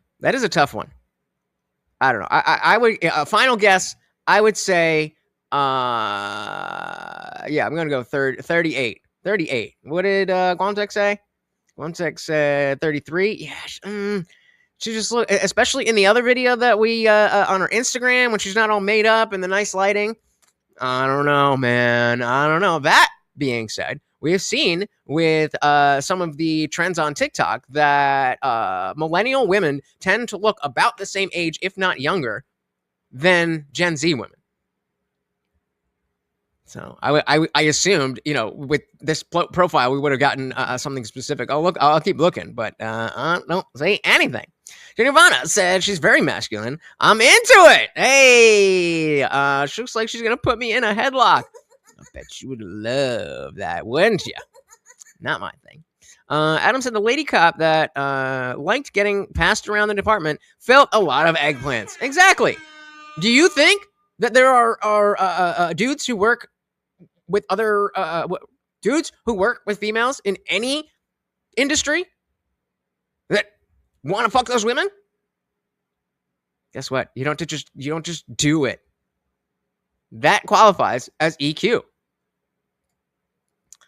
Indeed. She's 30 to 40 physically, under 30 in the way she speaks. That's another one. Her name is Erica Gaines. Erica Gaines with a C. Erica Gaines. She also is known by the Knife Girl. So if you find anything, I'm looking. I don't see anything. But yeah, exactly, equality. And she's crying. She's like, I'm fine. Like, okay, like really though, it's okay. We can talk and blah, blah, blah, blah, blah. Well, I don't know. That is emotional lack of intelligence. Or male dominated, and I think the more I know some emotional dudes. We all are. We just have a higher IQ. I love it so much. Sometimes we. No, you don't. You think you do. You want men to have your emotions. That doesn't mean that we don't have emotions just because our emotions don't match your emotions. And especially because our emotions don't match your emotions and we are able to control them, that makes you angry. We just sit around and have a good cry. Some of the tactical guys. So I got my start working with tactical teams. That was like my bread and butter. I just loved those guys because they put off this like, they're just so tough on the outside. But then I realized like these are the most like protective, loyal, sweet, caring, just big teddy bear kind of people. Oh, you mean like having emotional, what would we say it? Emotional intelligence. Crazy, right? Guys, that tattoo is not cheap and Morty needs to be fed. Send in those donos. Adam said that was high emotional intelligence by pulling the mic away when he did that screech. There you go. I learned the hard way because I have screamed right into the mic and it was like, yo, what the fuck? That's why, with this this shirt, I don't do it as much. I got to do it more often. But I got the is it though? When somebody says something stupid. And I used to do that straight into the mic. And everybody's like, yo. That's now it's, you say something stupid. Is it though? Emotional intelligence. There we go. And they really were. Hey, the big 10 from Adam. Thank you. So very, very much. Let's get him a nice big black hair. Thank you so very, very much. Puppy, where's my applause there? There we go. And we got a new sponsor of the stream. Thank you. So very, very much. Guys, remember, it is only 15 donos in total, which could be 99 cents or a $75 total. And not only does Morty get an extra special treat, but I've got to do push-ups, which is why I usually wear a t-shirt to show you how puny I am. But there was another reason that I wore the hoodie that I thought everybody would be like, what's going on with the hoodie? But main character syndrome, I guess nobody's fucking paying attention to what the fuck I'm wearing. And even if I wore the t-shirt, I've had this up the whole time. Probably nobody would have noticed. Anyway, thank you. So very, very much appreciated. Claudia said they want us to be crazy like them, but also be sane and steady. Bingo. That's emotional lack of intelligence. Just big teddy bear kind of people. And they really were open to talking about feelings and emotions. They were open to talking about their past experiences and how it's impacted them or, things that they're having challenges with. Like this is like most men are, but we've learned, like intelligence-wise, not to fucking talk about that shit because you don't give a fuck. You guys remember the video of the guy who was looking at a spool of wire? He's like, I've had this for 40 years. I was like, well, and his wife like, what you doing? Actually, we're pulling that up. I always regret doing X search, but we'll see. Let's try spool of wire man. Hey, shout out.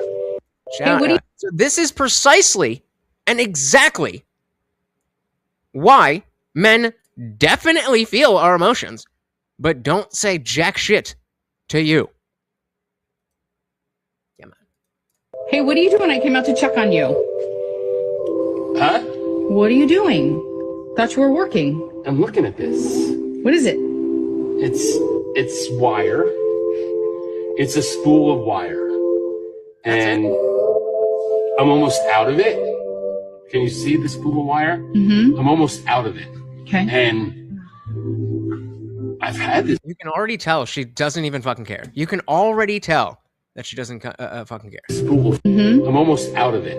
Okay. And I've had this spool of wire for like 40 years. I bought it like this it's on a piece of a long time ago, but it's like 40 years of my life. 40 years. It's in the wire that's gone. Does that make sense? This is what's left.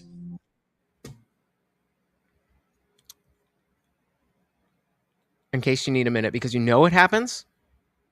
Because we've all been there. This is a man talking to his wife, having a fucking very clear, emotional, existential moment. And this is what she says. That makes sense? This is what's left. I'm sorry to hear that, and I'm sad for you, but you're wearing your Jets hat, and I'm a little concerned right now that you're wearing your Jets hat. Oh, hell no. What? This is the man that she loves most in the entire world. The entire world. Well, unless she's getting dicked down on the side, but you know what I mean? And even here, she can see that this man is crying, tears in his eyes. You can hear it in his voice. And that's a real ass moment. But this is what happens. So we don't tell you about it. To hear that, and I'm sad for you, but you're wearing your Jets hat, and I'm a little concerned right now that you're wearing your Jets. Look at the facial expression. Look at the change. Look at the change. He's like, are we about to have a moment here? And we're going to talk about all the time we've spent together and da da da da da. Wearing your Jets hat, and I'm a little concerned right now that. And just like that, he will never, ever, ever, ever, ever, or he shouldn't, tell that woman what he is feeling. Get the fuck out. This is a fucking Target thing I don't even wear. David said the Wire video is so sad to me because his wife understands nothing. And so if you can spend 40 fucking years, well, I mean, I don't know if they've been together for 40 years, but if you can spend a lifetime, just say it's 5 years. Just say it's 5 years. Let's say they're divorced and they're 5 years with someone who's a grown man. And you know that grown men aren't out here just fucking crying about little bullshit. Otherwise, you wouldn't have fucking married him, would you? But those emotions are there. And the second he shares it, again, look, I mean, you can see it. You can see it. Oh, wait, what are you saying? Are you actually understanding me here? But actually, you know what? You can tell before this because of the tone in her voice. So let's go here. He's in the moment. But it's like 40 years of my life. So look at that's scrunch up. He's gonna be like, wait, what are we doing? What are you saying? What? It's in the wire that's gone. Does that make sense? This is what's left. So look at. Sorry to hear that, and I'm sad for you, but you're wearing your Jets hat, and I'm a little concerned right now that you're wearing your Jets.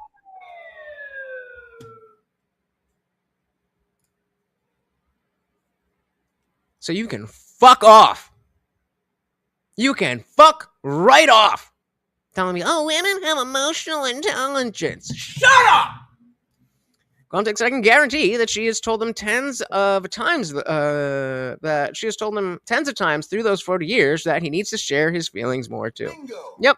Never punish a person for doing exactly what you told them. Not only will they not do it anymore, it creates the worst kind of resentment. Yeah. Yeah. And I mean, I think we all have some level, at least the men here. I'm sure we all at least have something where it's like, oh, that's the world. All right, bet. Dude said, never hated someone I do not know. That lady made me crazy. And then, yes, I forgot about that. Let's see if that's here. Oh my God, I forgot about the follow-up video. No. But yeah, I mean, long story short, he's like, guys, I just wanted to let you know that that's just how me and my wife joke, and it's totally fine, and blah, blah, blah, blah, blah, blah, blah, blah, blah. See, because we have emotional intelligence, we saw exactly what the fuck you did and exactly how he felt. And know that you being willing to do that, it's not okay. And that man needs a fucking drink at the very least. Let's give him a fucking dilly dilly.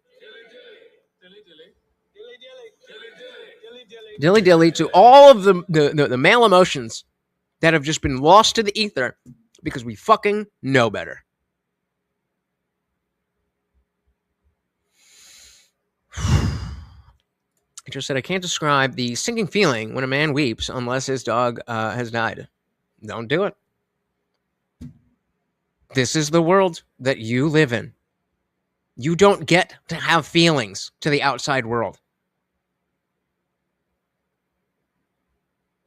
Women, oh yeah, all the time. The world must stop. The world must stop if a woman's crying. But anyway, all right, let's back this up a little bit. See where we're at. Open to talking about feelings and emotions. They were open to talking about their past experiences and how it's impacted them. Or, imagine the same situation, but instead of, I've had this spooled wire for a long time, talking about survivor's guilt of your entire platoon being blown up and having that kind of reaction. Things that they're having challenges with, and that stuff kind of started naturally coming out when we would start doing yoga or stretching, when the body just naturally starts to feel safe and open up, and you create this, safe environment where you're normalizing human reactions and responses. Then I started to really get to see just how sweet some of these guys were. Okay, we do. So why don't you do what we want you to do and shut the fuck up and get in the kitchen, show us your tits, and make us a sandwich. Which really kind of propelled me into more action of these guys are doing these really big jobs. They're on call 24/7. They're doing this stuff, but they still deserve to be more than that. And I think that, back to the reform conversation, wanting to change things. I think that is my biggest takeaway is from the outside, when we're wanting so much change to happen and we're not realizing that when we attack a human, they don't go into this creative open mindset. It's almost like if you want to inspire change, then just screaming about what you think the change should be is not an ideal way to get things done. Liberals go into a defense, and those are different parts of the brain that are working. The more that we can get officers that can practice nervous system regulating techniques and they can find their own safety, they're going to figure out ways to change the culture on their own. And I think with success, we've seen a lot of good changes. How did you even start looking at law enforcement and integration with law enforcement to begin with? It was just natural because I had been working with cops for so long. So I would have my booth. And even before that, though, before you became Knife Girl, what were you up to? I fucking a bunch of cops. Was what was that little talk about emotional intelligence? For that, though, before you became Knife Girl, what were you up to? I was in accounting. So I had to, my ex-husband, Hey, shout out to Adam for joining the Discord. The Nightbot should have that link. If not, let me put it in the chat again. And of course, because you joined before the stream is over, whoa, are we stuck? What happened? Okay, we're back. Make sure you join, because if you do join before the end of the stream, then you get a day pass to the after party. Now, I will say sometimes people on Fridays don't necessarily show up, but if we don't have an after party tonight, which again is up to you guys. If you're there, I'm there. But if we don't have an after party tonight, Adam, you'll get a free pass to the next one. Thank you so very, very much, guys. Again, as I'm always saying, this is not just about, hey, I'm going to dance around for you so I can get some money. We are building something here. We are building a community of people who actually care about the truth, who actually care about talking about this stuff, and who actually care about being able to, as we were just discussing, change what we need to change. If that's your bag, join. It's free. Husband's family, there were two cops, and they are the saltiest guys. They were always the guys that were never smiling. Yeah. Just always in a bad fucking mood. So it's I always had some sort of empathy for that world, but it was always just very whatever, it's not for me. And then one of the brother-in-laws in that family was an owner of the knife company. And so then I started selling knives. And then I guess if he can do something for me, then I'll deal with it. Started doing police conferences. They were like, hey, can we have the knife girl? Hey, can we have the knife girl? So then I just exclusively started working with cops. What were you doing before that? Where'd you grow up? I grew up in Phoenix. So yeah, I known for really reasonable summertime temperatures. What is she's definitely doing both. Wrong with you people. We're in winter right now. It's 46 degrees outside. This is our winter. yeah, I don't know what's going on in Montana. This is the weirdest winter we've ever had. Hold on, I'm gonna look. Yeah, because they're all talking about her backstory and stuff. I want to get back into women in policing. Yeah, let's see what we got there. I'm interested not only to see what the dude says about this. I'm interested to, or rather, I am not only interested to see what she has to say. I'm interested to say what this dude has to say about women in policing. Do you think we need more women police officers?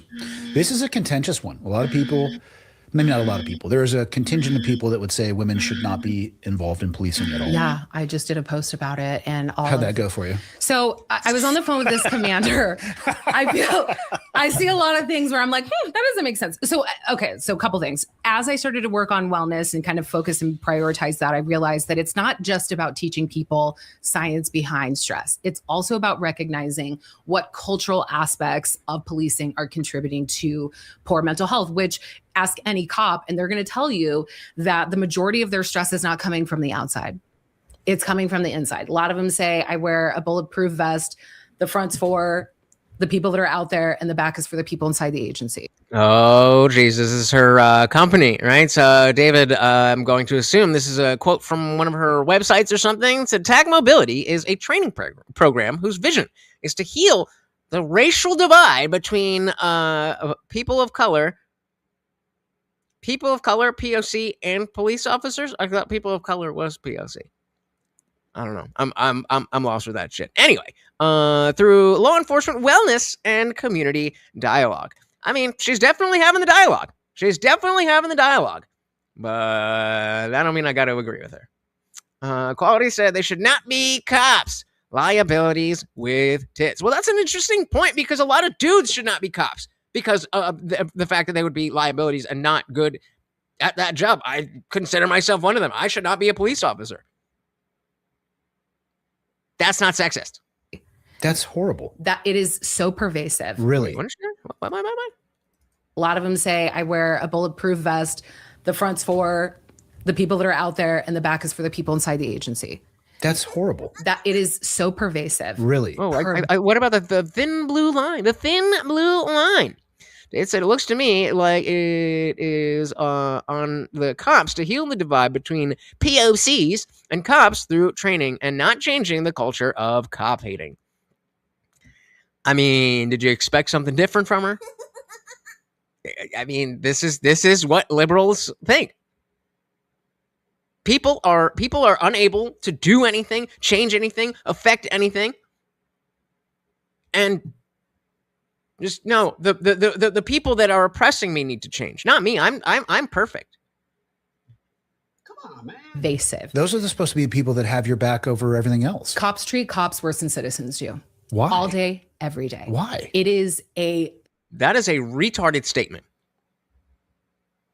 I get the point that she's trying to make, but everyday citizens, although it is way blown out of proportion when we talk about this stuff, every day, people are attacking cops. How often are cops physically attacking other cops? She said they treat them worse. So what you're saying is they're meaner? They say meaner words? I did not expect this to go this way. Cops treat cops worse than citizens do. Why? All day, every day. Why? It is a systemic issue. And Listen, I'm DEI certified, and that's a lie. Anything I say about DEI is correct because I am certified. I am talking about some of these issues because that's what's contributing to a lot of people's mental health. Like, if you're not one of the boys, you're isolated. And this can be, you can be male or female. If you're not in, you're fucking out. People are talking shit like 24/7, and then throw a difference into the mix, whether that be a minority or. Shout out 3D astronaut. Welcome. We were just curious. We were just curious how old she was. How old do you think she is? 24/7, and then throw a difference into the mix, whether that be a minority or whether that be a female, and it's amplified. And I think, the discussion of whether or not women should be in policing, you have to look at the citizens, right? Because the government has to be. If the citizens aren't actually doing any real crime, then of course we could put women in there. But if we have a scenario where like real crime is happening, for the people as well. Mm-hmm. So when we look at what people are asking for in terms of, you know, a police officer and their effectiveness or what their role is, they're asking for more de-escalation. They're asking for more compassion. And that's tough because you're actively committing crimes.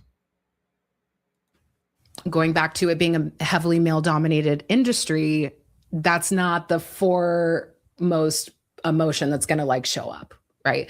It's going to be tactics. It's going to be force. No, well, not force, but like, this is how we're doing it kind of thing. I think a lot of us feel that way. I was a drug addict 10 years ago, so I hear you. And we actually did. So we have quite a few surveys because I want to make sure that I'm not always just saying my opinions.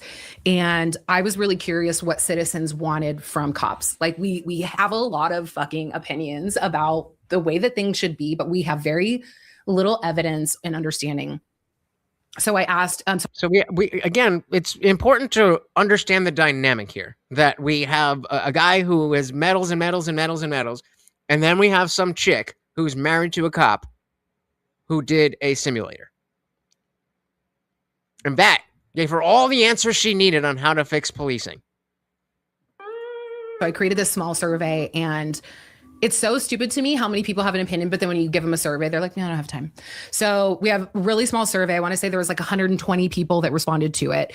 And I asked them, like, what do you want the role of law enforcement to be? Like, what are you expecting? Like, what should it law and order look like? And then I also asked people what their opinion was on the different levels of force in the use of force continuum. Mm-hmm.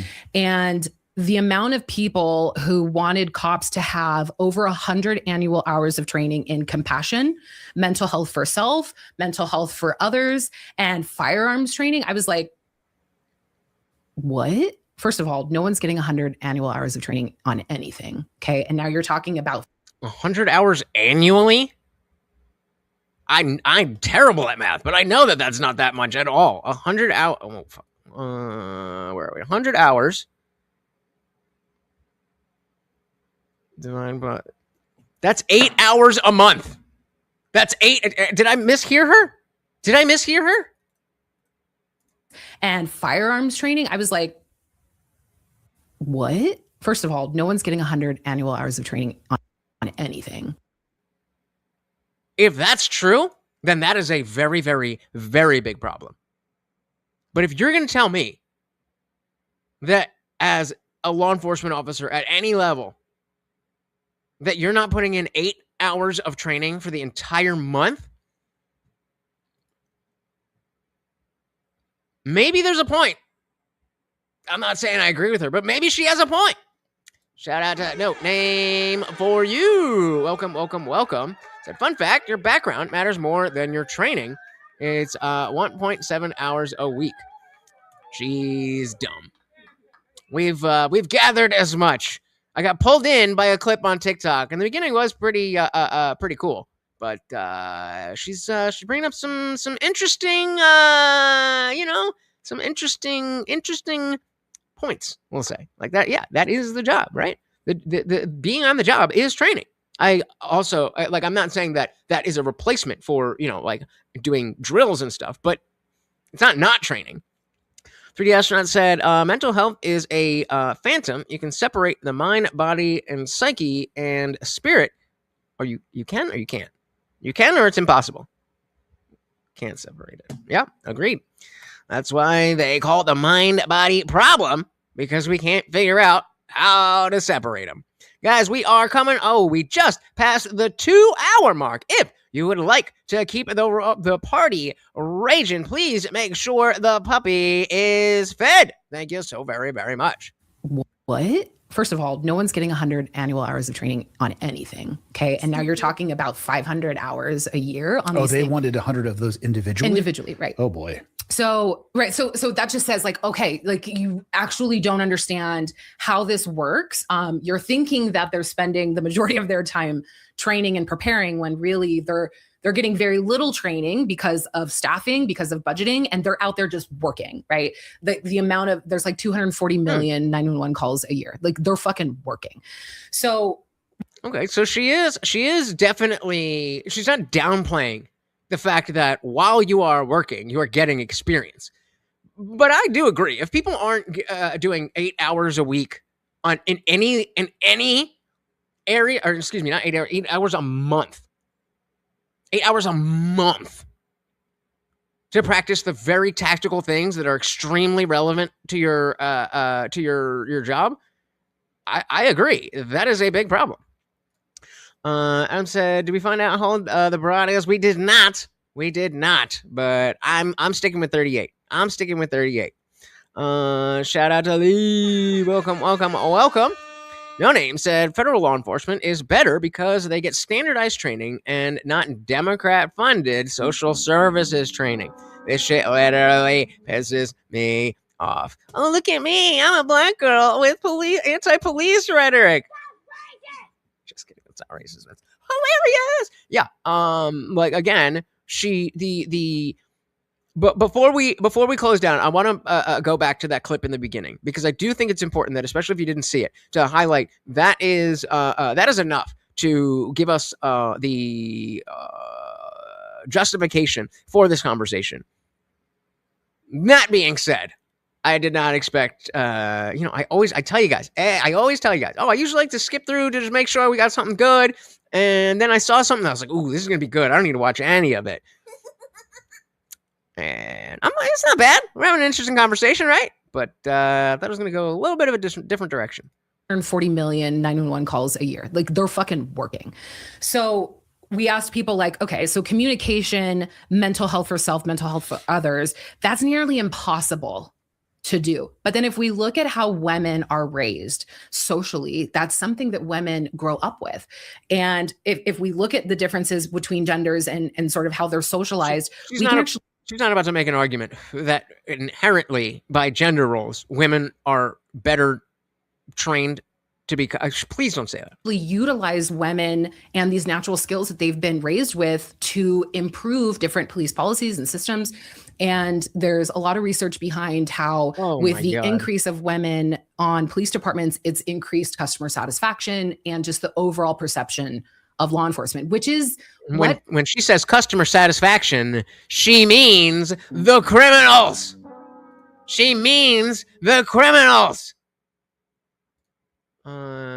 Yeah, HR saying bring back the billy clubs, saps, ball gags, and straitjackets.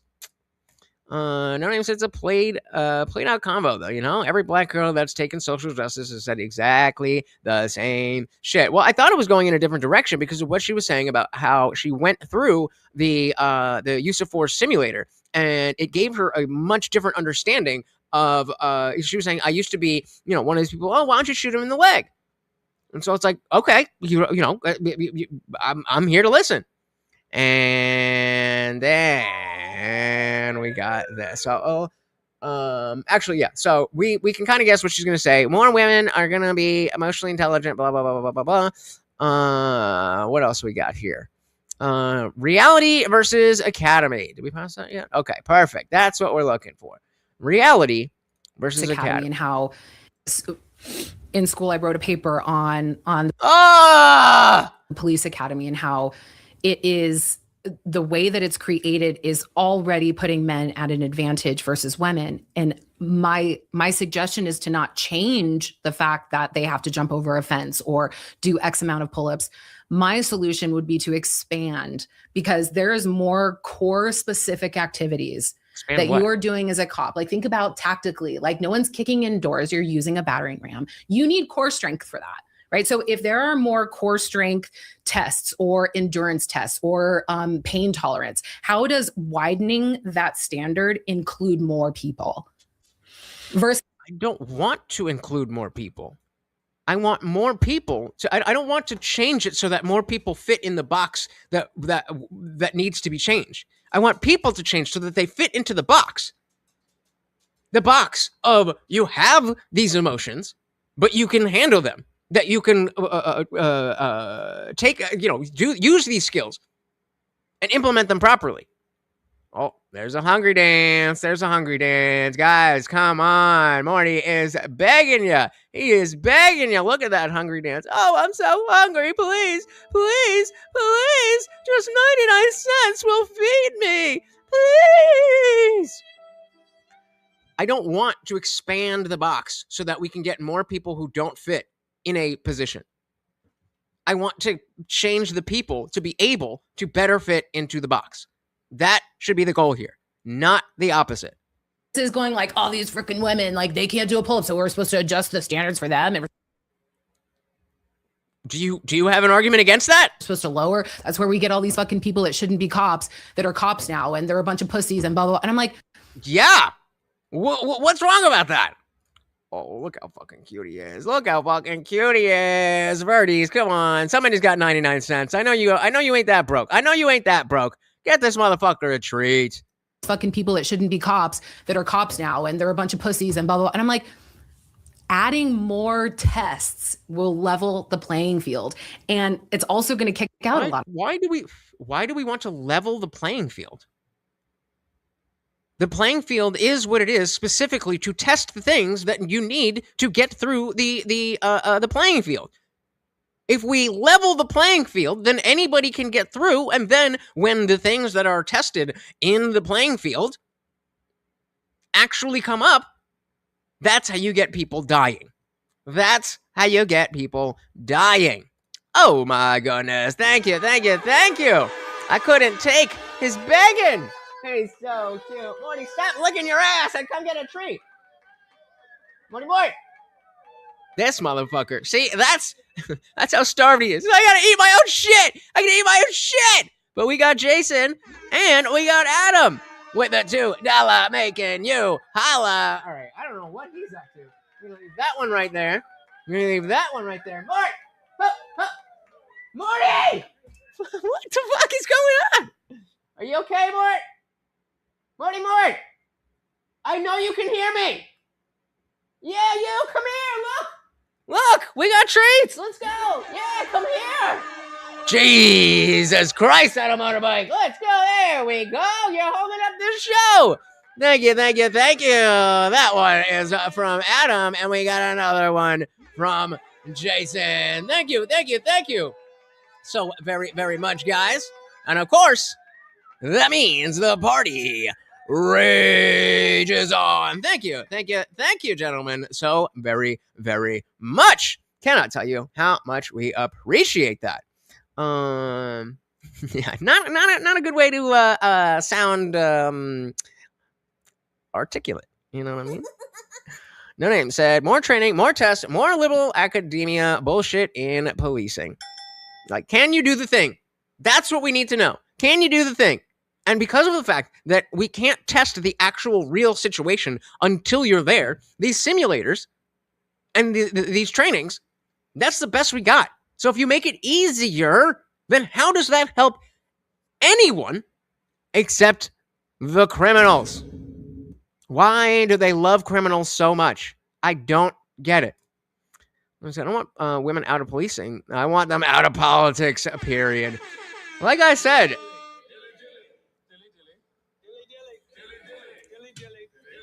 we'll call it a year ago, I would have been like, come on, bro. Like, all right. I mean, you know, maybe they're not the best at this, but, you know, I know some smart women and blah, blah, blah, and I know some dumb dudes and all of that. Nope. Sorry, ladies. All the women who want to vote terribly. All the women who would vote well don't want to vote. So let's get rid of it. I mean, this motherfucker is he heard me. He knows. We love him. There we go. The simulators are a fucking joke. Interesting. All right. So then, with that being said, we're at 101.03. I just want to, because you weren't, you just hopped in, right? So check this. Check out what she said earlier about the training. Back to the truth of it all. So I'm going to speed it up a little bit because we already saw this, but it's just a short period. I was sort of left to have my own ignorant statements and comments. And I think that that's where a lot of people are when there's this wall between, they need to be, people who are first responders, in the police world and they're in it, and people who aren't, there's going to be a lot of misconceptions. So same, dude. Same. It really kind of took me going through that scenario to realize that there was just more to the story than I had known before. What was the actual scenario they put you through? It was a domestic violence. The classic DV. It was, yeah. So so right off the bat, I'm like en route and I'm listening to dispatch tell me the things that I need to know about the call, like what the person is wearing, who the suspect is, whatever. I could not tell you one fucking thing that person said to me. And I'm just like, so already not being able to remember what they're saying, but I know I'm en route to something really sketchy. It like kind of amped things up because I felt like I was like missing something or like I was messing up. Lay out for me I know exactly what you're talking about. It's audio exclusion. I have a hilarious story about my wife where the exact same thing happened. We went through a use of force trainer scenario together. Yeah. We had wildly different experiences. Bro, if you're not used to it. Yes. And she was like, oh my God, I'm sweating. I'm like, it's not a real gun. But I want to know, did they have you sitting in a chair, listening to that, looking at a screen? Like, what was the setup for the actual use of force trainer? I'm standing, I have a weapon like at my side, everything is holstered, and I have like a shock pack on the back of my belt. You're just so fucking rude. It's real though. And I'm standing, and it's 320 degrees. Yep. So it's, all the way from left to right. And so I'm getting like this peripheral view of the street the vehicle. And I'm in the car and I'm listening to dispatch en route. So I pull up to the scene, and it's a woman at the front door, and she's screaming. And then there's another woman that's coming up on the scene, and she's apparently the woman that was cheating with the husband, and she's got a gun. And there's also a small child that's somewhere in the yard. And it's the worst environment imaginable. Right. Totally like worst case scenario is happening. And I'm just kind of like, wow, what do I do with my hands? And they're like, you have to start yelling commands, which right off the bat, right there was something that I am pretty liberal. Like, I am not yelling at people. Like, could you please do this? So you can throw please on the end. Right. Get on the fucking ground. No, please. No, like that. So that part right there already kind of like it made me feel very uncomfortable because I didn't know what to say. So there's already a lot of training that cops are getting with like how to orchestrate or how to like guide people towards what you want them to do. So I'm supposed to be yelling at this person, telling her to drop the gun, telling her what I want her to do. And everything. Again, guys, yes, if you saw this already, I'm just replaying it so we get the heart of why I decided to choose this, even though it didn't go the way that I thought it was gonna go. Seems like it's going really well, and then she reaches for her gun, and as she's reaching for it, I shoot, she shoots back at me, hits me, I shoot back at her, and then the whole scene was over. So it was like a 2-minute encounter altogether, and I walked out, and I was like, I just started crying. It's a lot. It was so overwhelming, and I'm a pretty tough girl, I would say. Like I think I'm a pretty tough girl. I wasn't choosing to cry. It was just a reaction. I was like shaking, all the things. And then they were like, cool, now we have to debrief this. And I was like, what? Everything you just described too is with you knowing that it's not real. Mm-hmm. You know that you're in probably an air-conditioned room with a screen. Yeah. It's funny they put the shock pack on. Oh my God! It changed. It's like it's a little battery shocker, which is not awesome. But so I mean, we get the point. And when I saw that, where I thought this was going to go was a lot more in the specifics of what training is different for what area. Like if you're in a local law enforcement versus the military versus federal, all that kind of stuff. Because that's where it seemed like this conversation was going, that she was gonna be like, oh, I used to be a stupid liberal, and now with just one experience, I haven't changed my mind completely, but I've had a grand understanding of how wrong and ignorant I was, and so now I am in a position to learn.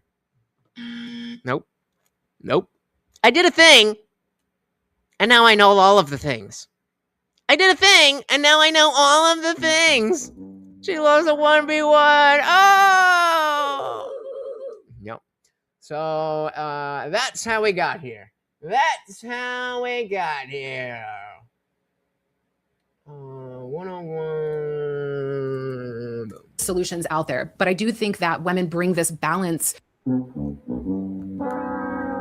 to law enforcement. That is Jeopardy, right? That's the Jeopardy sign, or is that Wheel of Fortune? I don't even know. All right, what are we doing? Out there, but I do think that women bring this balance to law enforcement that has been really needed. Like military too, bro. We used women enablers my entire career actually. What is a woman enabler? What is that? Like a force multiplier, meaning they weren't directly, well, if you think about it. No, I love it. Like in the tactical world, guys love force multiplier. Like that's what they were. I know. It's just, if we had 16 people and we go into a village, I can only actually communicate with or interface with half the population, specifically in Afghanistan. You do not go and approach somebody's wife or daughter unless you want to have a real problem on your hands. Slows back down. But yeah, I definitely. I'm not married. I don't have kids, but I think that's a pretty basic standard. Don't fuck with people's family. Family. That's not the really.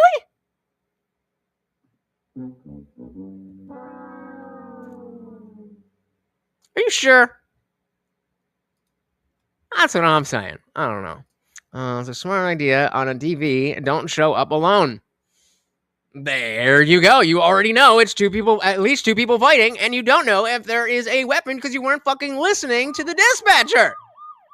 Now, again, I'm not saying that, oh, you should have done this, but the exact same notion that No Name is bringing up, that, oh, I experienced this.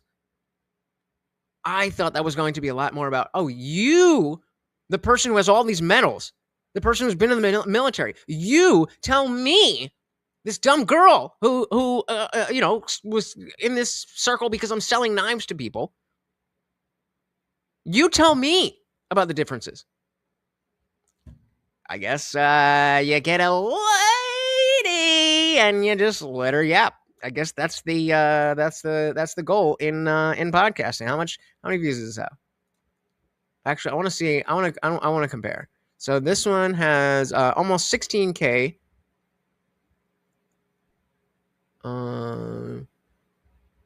7K, 20. Okay, so we'll start with the 21K, 30K, 16K, 16K, 32K. All right, so maybe this is from March 9th. Yeah, this is from a week ago. So maybe the ladies aren't doing it that well. But all right, let's see what we got.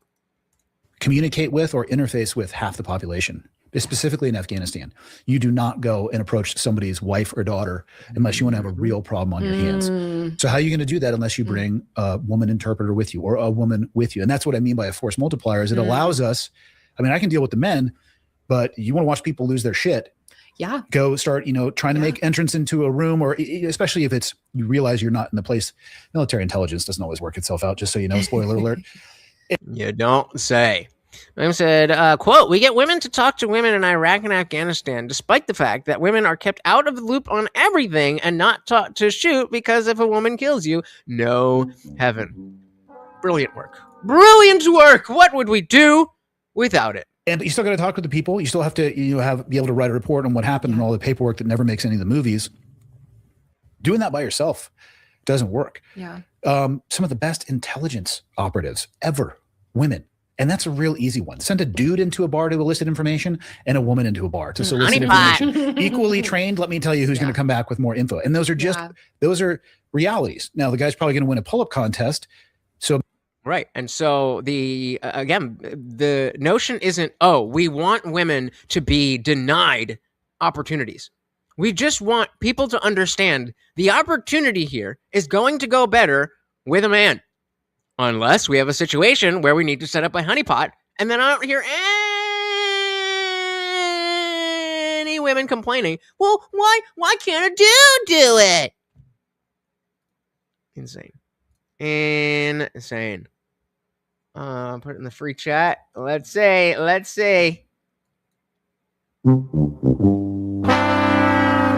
damn it.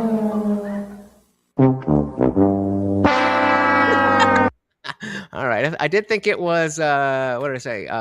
Wheel of Fortune, but you got me. It just says womp, womp, womp on my thing. I just Googled womp, womp, womp. Where is it?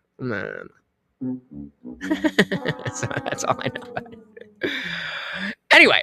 All right. Hey, no one even saying, well, Spy Master Garbo was a dude. I think, though, specifically with the honeypot. Not saying, like, I completely lost my train of thought. I'm not saying in like being a spy in general. I'm saying specifically for the honeypotting. 5 points for Adam. There you go. Where's this bell from? The guy who single-handedly beat Hitler because of false intel feeding was a dude, not some French resistance. Hell, fair enough. But do you disagree that if we have a male subject and we want to honeypot and elicit information, then a woman's going to be best for a honeypot? Maybe in addition to that training, you know what I mean? And this is where I don't know the answer to this. Bro. So I hate when women say bro. Don't do that. So you were talking about things in the academy that should mimic like their job roles or their job duties. Cops are trained in the academy to do cool shit that they're never going to fucking do. They're responding to. You guys are. Oh, hold on. You guys heard the flip flop from Greta, right? How dare you? Gotcha. Put one in the chat if you have not seen the flip from Greta Thunberg. Thunberg? Whatever the fuck her name is. Shit that they're never going to fucking do. They're responding to six generations of traumatic bullshit of like someone's adult son couldn't handle the word no and needs to be kicked out, and they're doing civil standbys. Domestic violence, they're dealing with suicides. They're not. Shut up. Oh my God.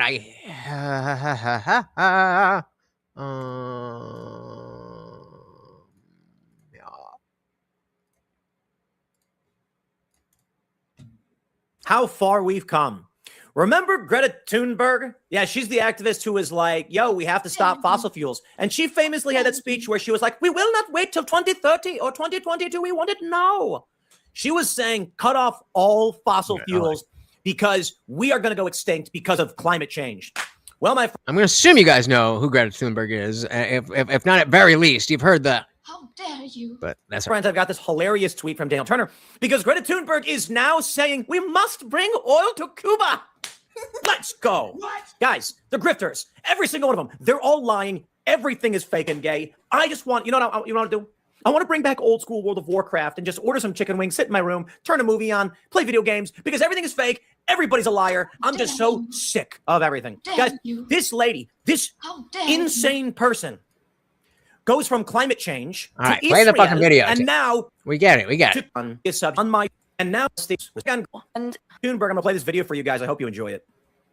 It is what we decide now that will define the rest of humanity's future. I think that was about 2016. At least the How dare you? That clip is from 2016.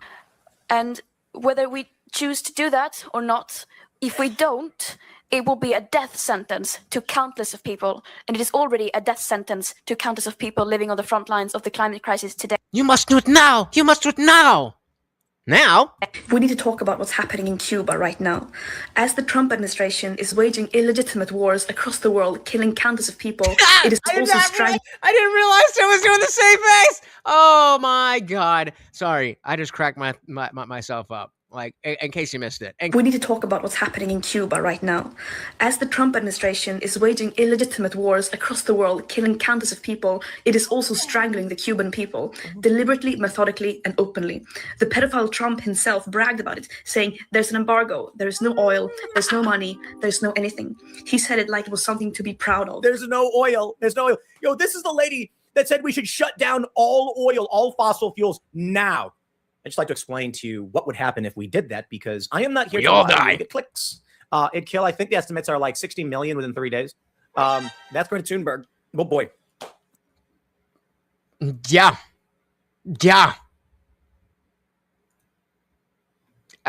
I mean, everything is fake and gay. I don't know how we get around that. Parents need to take away her computer? No, her parents are the ones who's like, oh, we aren't going to make any splashes if we say this. We're going through you. She was probably sold to the fucking the UN or some shit at birth. I would not be surprised. I would not be even a little bit surprised. I love how she had that like super.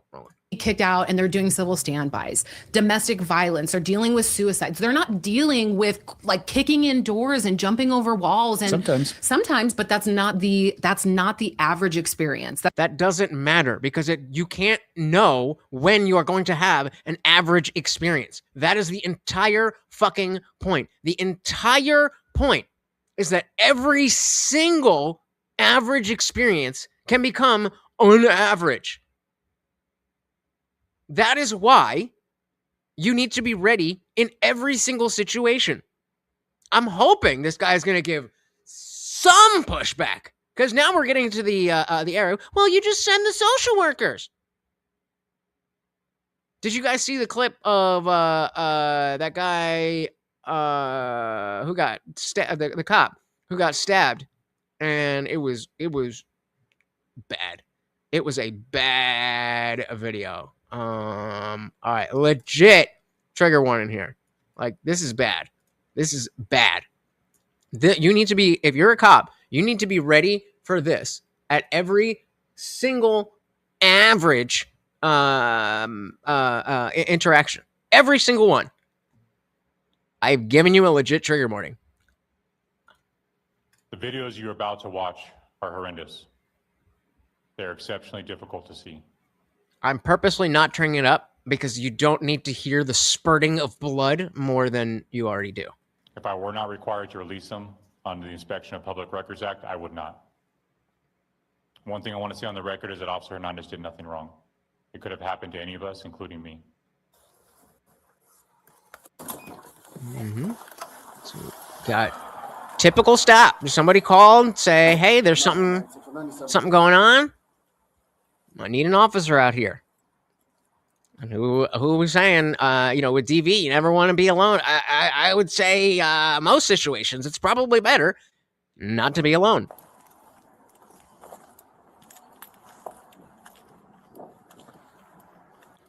What's going on here? How's it going, boss? So there's a conversation. What's going on? You been staying here for a while? Oh, no. Oh, honey, sweetie baby. Oh, honey, sweetie baby. Do you think I would need to give you a trigger warning for someone getting shot? What's up? Is this your place? So you're the one who called? You're the one who called? So he's walking up to, if you can't see, there's a guy here under this little tent thing. And he's like, cops just trying to figure out what the fuck is going on. He got a call from the property owner. And so the guy said, I live here. So this is my place. You been staying here for a while? What's up? This is my place. So you called. You're the one who called? Huh? Pulls out the knife. Gaining on him.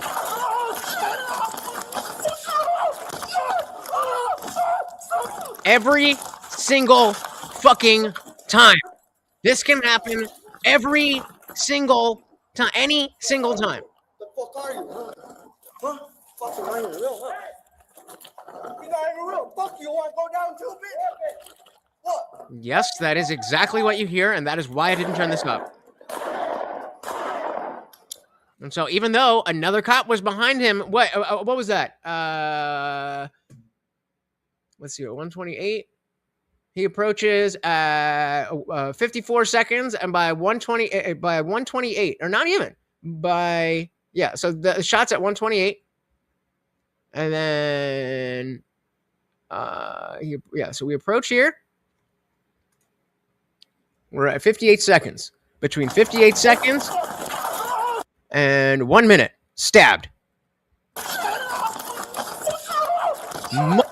Multiple times.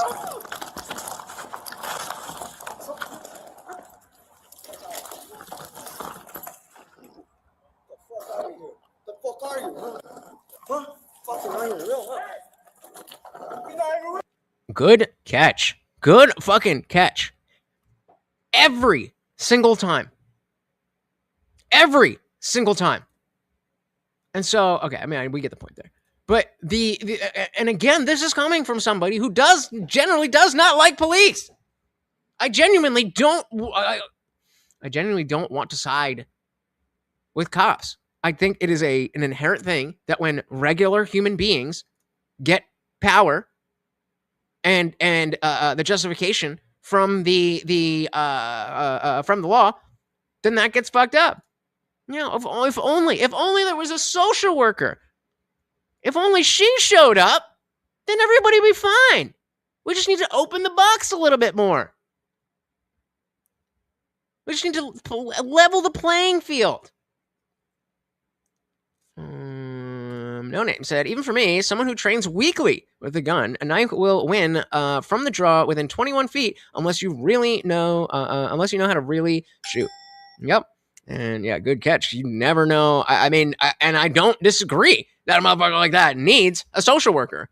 Not at first contact. Not at first contact.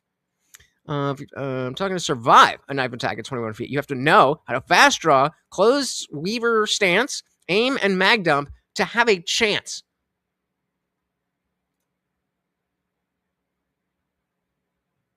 Well, yeah, obviously. You can't just, well, there's a cop coming up and it's my property. So, yeah, obviously. But, yeah. And, okay, yeah, so that's the Castle Doctrine. But, and so it seems to me, obviously we don't have other context, but somebody called, and when the guy who was stabbing said, this is my place, then the cop was like, oh, so you're the one that called, which implies to me that dispatch said the owner of the property called and said, da-da-da-da-da. Point being, this girl is full of shit. Walls and sometimes, but that's not the average experience. That's not common. Mm-hmm. So I think if we're looking at what the how common is what we just saw job entails, will it make sense to make the academy mimic that? And I also think that it sets people up for being dissatisfied. You watch a cool video on Instagram and you're like, oh yeah, I want to be a fucking cop. Like, yes. On the outside of an armored vehicle, just right. Yeah. And then you go and you're just responding to, like you said, the repeat customers. You're responding to Bob's ODing again. What did he say? You're what again? Repeat customers. You're responding to Bob's ODing again. Oh, Bob's ODing again. Right, but again, that doesn't mean that Bob, the regular customer that is just sitting in his home, doing drugs or whatever, decides, you know what, I can't find my drug of choice, so I'm gonna go with some fucking PCP. Then you get a call. Oh, it's Bob. Well, just send the social worker. We know that he's just chilling, dead. You have to Narcan somebody, right? You're doing CPR. Like, these are things that cops are responding to, and yet the academy is not adequately setting them up. So then they get into the job. Maybe it's because people like you are pushing for that training to go to the social workers. Maybe we should all be on the same page that, yes, this is a very, very difficult job that has an infinite number of possibilities. So we need to up the requirements for training. Not open it up to more people who aren't training as much. What? How does that even connect in your mind? We don't have a name here. Said, bro, they couldn't pay me to talk to someone on PCP. I said, shit, me too. How's the academy not signing up for CPR and Narcan? I think they are. I think her point is that they need to spend more time focusing on making sure that, you're practicing the CPR and you're practicing your Narcan spin. You go from here to there, here to there. I'm being a little bit facetious, but no name that fits. Yeah, and it's just the same ignorance that she started all of this with. Because of that one experience, instead of humbling her, which it did to an extent, instead of it humbling her to realize, oh, I don't know shit about Jack, it told her, oh, now I get it. I didn't get it before, and now I get it. Nah, bitch, you do not. And they're not equipped for that day in, day out, just like you're dealing with the darkest, biggest traumas. And is unhoused the new term for homeless? You know it is. Why did we do this? Because there were people. Thank you for at least saying something, bro. Jesus Christ, it's been an hour. It's been an hour. Who weren't homeless looking from the outside in and being like, you know what, they deserve this or that. What? It's kind of like when you have two communities, okay, you have an outsider that doesn't understand the community, but they're looking. You have the oppressor and you have the oppressed. And they're like, oh, that's so sad. We want to make a difference without understanding. You mean like how typically white, affluent, the awful, affluent, white, liberal, urban women look from the outside. Like, oh no, we have to make a difference. We have to help these poor blacks. And then have no fucking idea what it is that these black people that they're trying to help actually want, need, or anything like that. You mean like that, honey, sweetie? When you have two communities, okay, you have an outsider that doesn't understand the community, but they're looking you might be right. HR Death Poet. I might need to take that back. You did call it early on. I think you might be right. They're like, oh, that's so sad. We want to make a difference without understanding the people or asking them what they want. Yeah. Then sounds like a white liberal woman to me. They make these like rules, right? So now everybody's. And I bet you she's so offended by the bigotry of low expectations. Or actually, no. I take that back. Because that would be consistency. What I'm expecting from her is rules for thee, but not for me. It's bad when white people says this probably says this way. This black woman. It's bad when white women white people try to do X, Y, and Z because they think they understand the black experience, but you could never know. But I, as a black woman, I think I'm a strong black woman. That's what she said before. I took one class, and now I understand how to fix policing. You can't make this shit up. You can't make this shit up. Notice how they avoid racial crime statistics in this entire debate. Yep. Yikes. Pray for that social worker. Going to call it unhoused, even though a lot of homeless people don't give a fuck about that. Totally.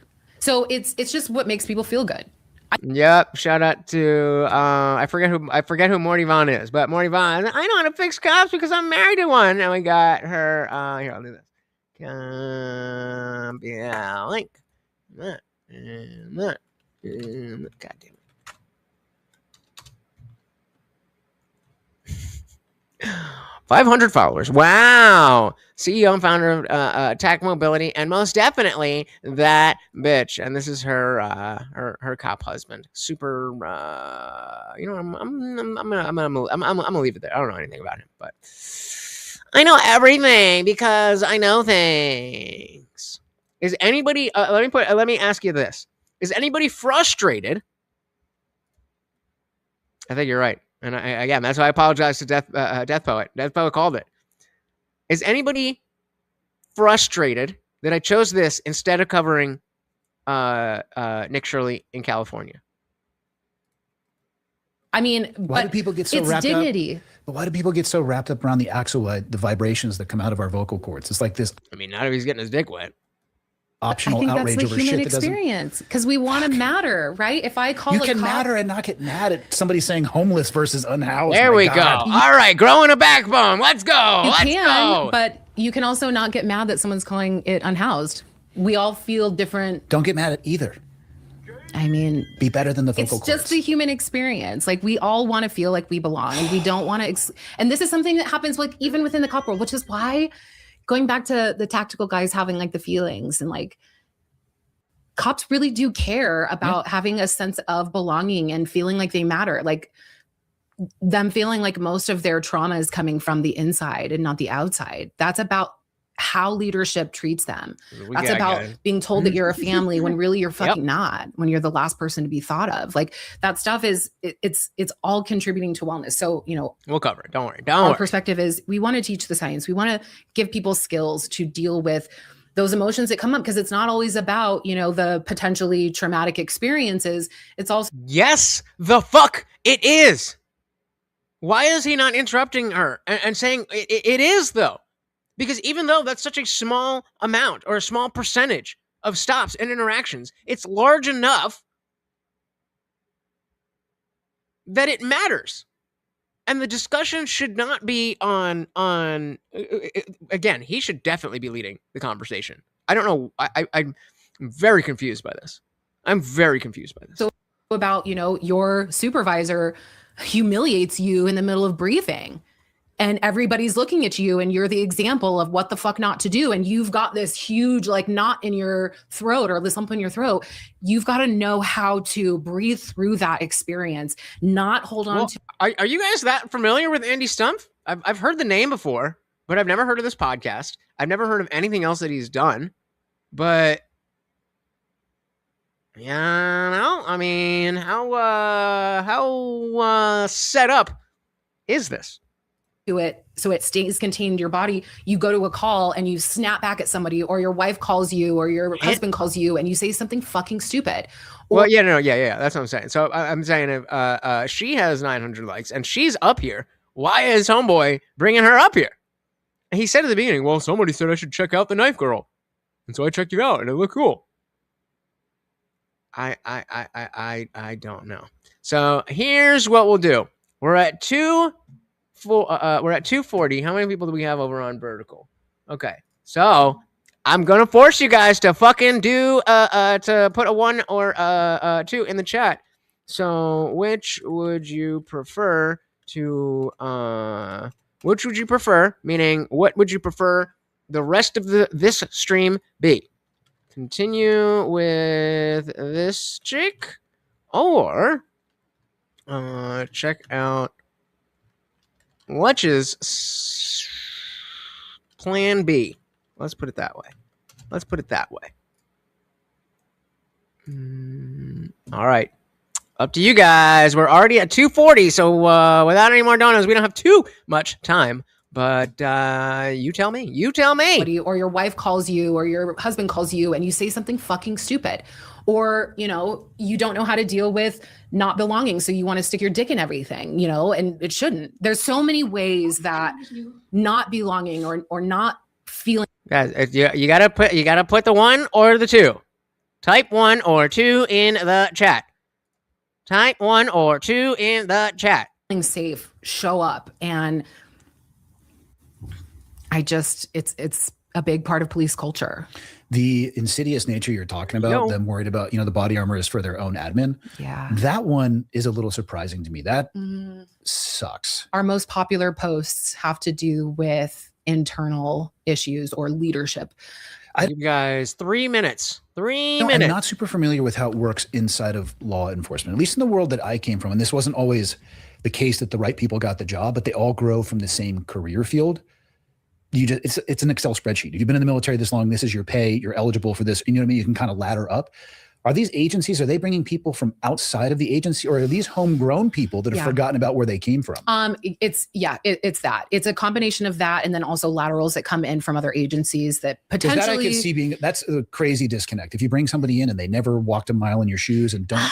I don't know, because the president was a CEO. So like the way that I look at it is, this has been my argument, is why can't a CEO be a chief of police? I'm not saying that person would know everything, but that's why advisors matter. Managerially, they might be able to. And I think the organizational component and the culture building. So again, this is Andy Stumpf. I've heard of Andy Stumpf before, so I don't know anything about him. But let's give him a goog. What do we got? So internet personality. He should definitely have a wiki. And I mean, he's a decorated veteran, but in terms of like what he's been saying, I don't really know much about him. Where can we just get give me fucking Wikipedia. Wiki. No, not your website. Where the fuck is the wiki? Oh, is he? Oh,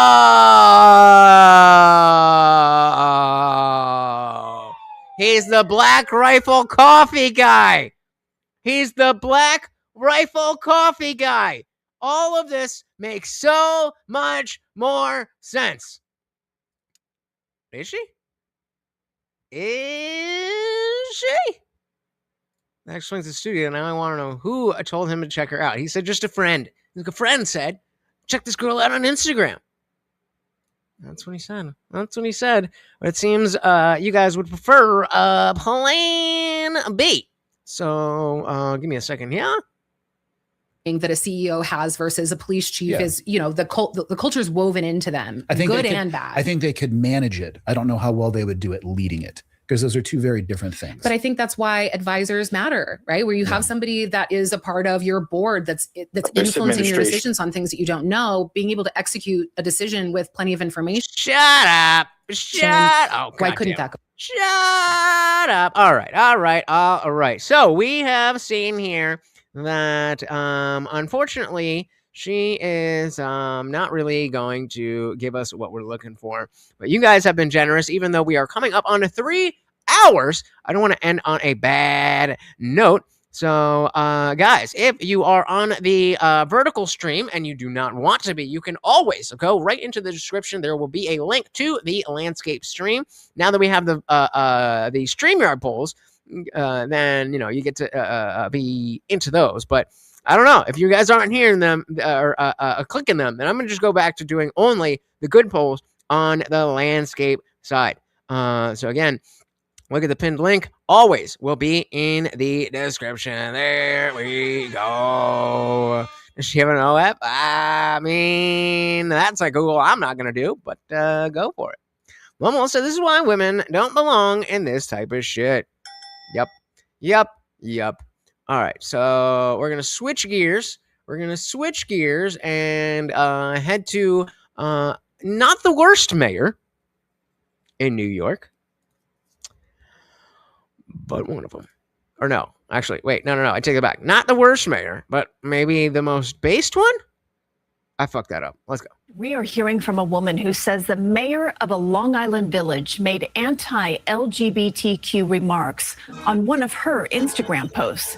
CBS News in New York spoke with Rebecca Chavez, who runs an animal rescue in Rio Grande Valley. We have a bit of a controversy going on in New York. It relates to an animal rescue in Texas, where reportedly a mayor of a small town in New York left a mean comment on a woman's video where she was dancing, and in the background, a wife or a thing, I don't even know what it is, honestly. I'm with the commenter in this regard, left a message that was deemed to be very offensive, not only to the person in the background, not only to the woman who posted the video, but apparently, as you heard in the open of this, according to the local news, to all the LGBTQ XXIIP community. And yeah, we got to hear a little bit of a reading of this particular comment so we can make our judgments. But this is going to be the topic for today. Make no mistake about it. All right, before we get into it, shout out to David with the $2. Thank you. So very, very much, sir. And of course, a treat. Bro, what is wrong with you? I literally am putting it up to his face and he dropped it. How are you even doing that? Thank you. You said Black Rifle, the one that disavowed Rittenhouse? Bingo. That's the one. I knew I'd heard the name before. I just did not understand. I didn't understand where.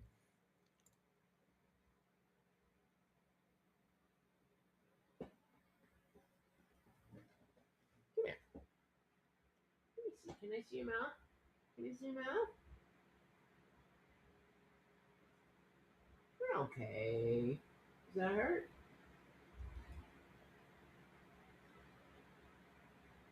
He's not pulling away. Seems like he's all right. He's been eating normally, so I'm going to assume that he's just a lazy bitch who has been sleeping. All right, let's do it. We can make our judgments, but this is going to be the topic for today. Make no mistake about it. Chavez posted a video of her dancing along with her wife, Dee, who can be seen there in the background.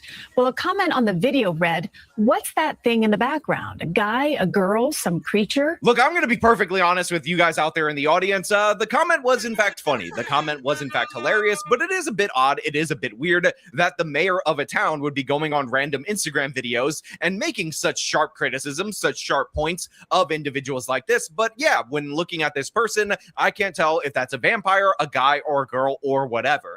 I said shit. Me neither. I would assume without the story, I would assume that that's a man. Just like if we're here, and we go here, you would assume that some chick and her husband in the background.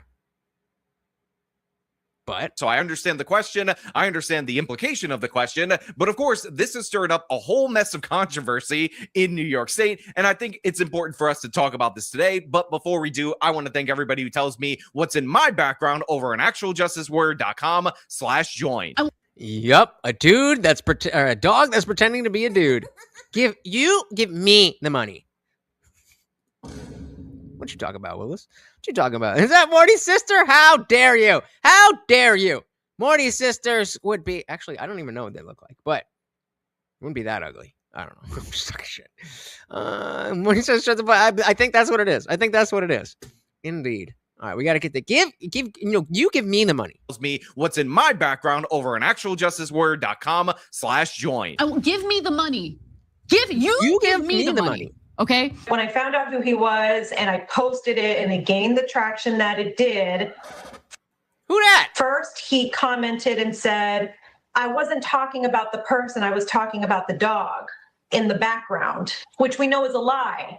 It's like, hey, if you were confident enough to make such a hateful comment, then own it. Own what you said. Why are you trying now to deflect and say that you're talking about my white dog in the background? You know that is not true. Nope. That sounds to me like doubling down and be like, no, like there's a dog ass looking shit and it's got white skin. Just my interpretation. First of all, I don't know why this lady's trying to make it a racial thing by highlighting the fact that the dog in the background is a white dog in the background. Although I do find it interesting that she distinguishes the dogs by color, and she's clearly dancing with the black dog in the foreground. My dog is invited to the cookout. Also, in addition to that, I feel like I've been catfished by the original Instagram video in comparison to this video because, yeah, she looks like a totally different person just by a change in the lighting and the camera setup. And you'd think if you were going to do an interview on TV, then you would very likely, want to have the best view possible for your TV. I will say that TikTok automatically does like a softening filter feature. Interview. But of course, this controversy goes far beyond a stupid Instagram comment, something that I honestly found laughable at first glance. She's not nearly important enough to be Jim Carrey. Because, of course, they decided that they're going to launch an investigation into the mayor over this. And again, I will just point out that this is a rude Instagram comment about a vampire that was in the background that the mayor was only trying to warn this Texan about, in my humblest of humble opinions. Sag Harbor Village Mayor Thomas Gardella is in hot water over social... Did you guys see a white dog in the background? I didn't see another dog. I saw the dog that she was dancing with and the thing walking. The bipedal thing. That's what I saw. Oh, yeah. 334. So let's look at the video again. 334. Let's look at it again. This is like the fourth time I've seen this video. Where is there a white dog in the background? On one of her Instagram posts. Maybe I missed News, it. No white dog in the background. Spoke with Rebecca Chavez, who runs an animal rescue in Rio Grande Valley. We have a bit of what white dog? What are we talking about? And then she does. They play a longer piece while she's talking. Chavez posted a video. Again, you tell me where you see a white dog in the background. Her dancing along with her wife Dee, who can be seen there in the background. Well, a comment on the video read, "What's that thing in the background? A guy, a girl, some creature?" Look, I'm gonna. Oh wait! At the very last second. What's right that here? Thing in the background? A guy, a girl, some creature? That is an interesting question. What the fuck is that? It does look maybe like a Dalmatian type dog, but look, I'm gonna. Fair enough. I mean, that's plausible deniability right there. I'll give a dilly to plausible deniability.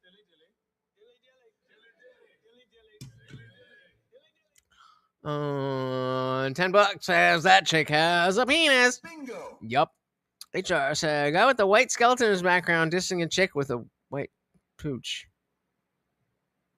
What? I say, talk that shit and let people overreact. She just got mad every time I called them gay on video. Exactly, right? Exactly. The white dog is the wife. That's what I saw. It's only this last time that we watched that where I saw that little thing in the end. Shout out to Sam. Welcome to the party. Very good to see ya. Maybe it's AI. You missed it again? Here, look.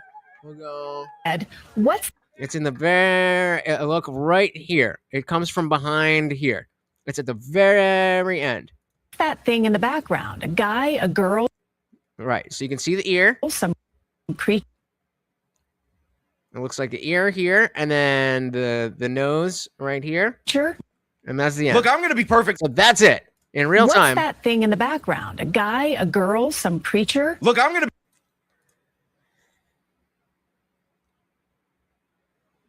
be perfectly honest with you guys out there in the audience. The comment was in fact funny. The comment was in fact hilarious, but it is a bit odd. It is a bit weird that the mayor of a town would be going on random Instagram videos and making such sharp criticisms, such sharp points of individuals like this. But yeah, when looking at this person, I can't tell if that's a vampire. Oh, okay. I didn't see the pause here, but yeah, like I mean, goddamn, you do not know what the fuck kind of dog that is. Get the fuck out of here. A guy or a girl or whatever. So I understand the question. I understand the implication of the question. But of course, this has stirred up a whole mess of controversy in New York State. And I think it's important for us to talk about this today. But before we do, I want to thank everybody who tells me what's in my background over on actualjusticeword.com/join.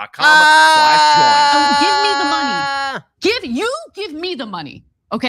Called you out. Called you out. When I found out who he was and I posted it and it gained the traction that it did, first, he commented and said, I wasn't talking about the person, I was talking about the dog in the background, which we know is a lie. It's like, hey, if you were confident enough to make such a hateful comment, then own it. Own what you said. Why are you trying now to deflect? No, not you. Who fucking said it? HR's like, oh, it's a Jack Russell Terrier Dachshund Mud. You don't fucking know that. You don't know what? You would need to see the body type, unless you're talking about the foreground one. And say that you're talking about my white dog in the background. That looks a little more Chihuahua than Jack Russell to me, but really not the point here. No, that is not true. So first of all, I don't know why this lady's trying to make it a racial thing by highlighting the fact that the dog in the background is a white dog in the background, although I do find it interesting that she distinguishes the dogs by color, and she's clearly dancing with the black dog in the foreground. Also, in addition to that, I feel like I've been catfished by the original Instagram video in comparison to this video, because yeah, she looks like a totally different person just by a change in the lighting and the camera setup, and you'd think if you were going to do an interview on TV, then you would very likely, want to have the best view possible for your TV interview. But of course, this controversy goes far beyond a stupid Instagram comment, something that I honestly found. You must be, what's the thing they use? I forget the line. Failure. What? Supremacist beagle. There's a month talking about the dog's braids. However, life looks like a Walking Dead extra. I mean, vampire, zombie, 6 of one, half a dozen of the other.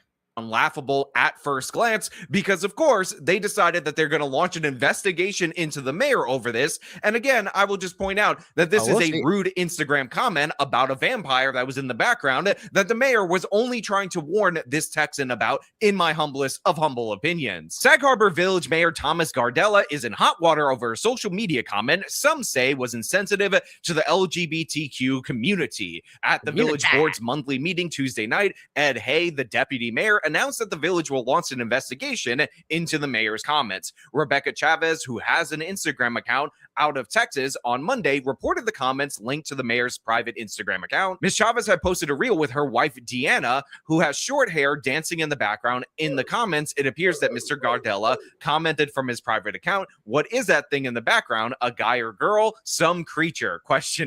Ms. Chavez, who is an animal rights activist, then posted a new video in which she calls out the mayor's comments. And are YouTube are we allowed to start saying that again?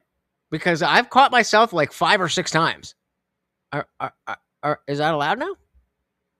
Traces it back to Mr. Gardella. Breast binder. Did I? Oh, please tell me I saved that. I don't think I did. You fucking moron. Hold on. There was a fucking. Oh, we're frozen. Come on. There we go. So as you think of the all the lefty streamers are using that sound. Yeah, that's annoying. Okay. Where are we at? Oh yeah. So you said short hair. Let's see if I posted this. I don't know if I did. Hope I did. God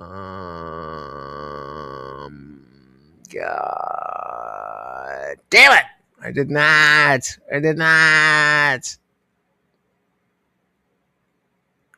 Right. Okay. Well, I don't know where it is, but there was a post about how yeah, damn. There was a post about the flat chest thing, and in a certain school district, I guess it was like a district meeting or whatever. The school was providing their kids. This was don't quote me on this. I believe it was a middle school. They were providing kids. They were providing girls with chest binders, and providing the boys with tuck suits. So probably not that flat chested, because if you look at the other body aspects, if you will, where are we at 418?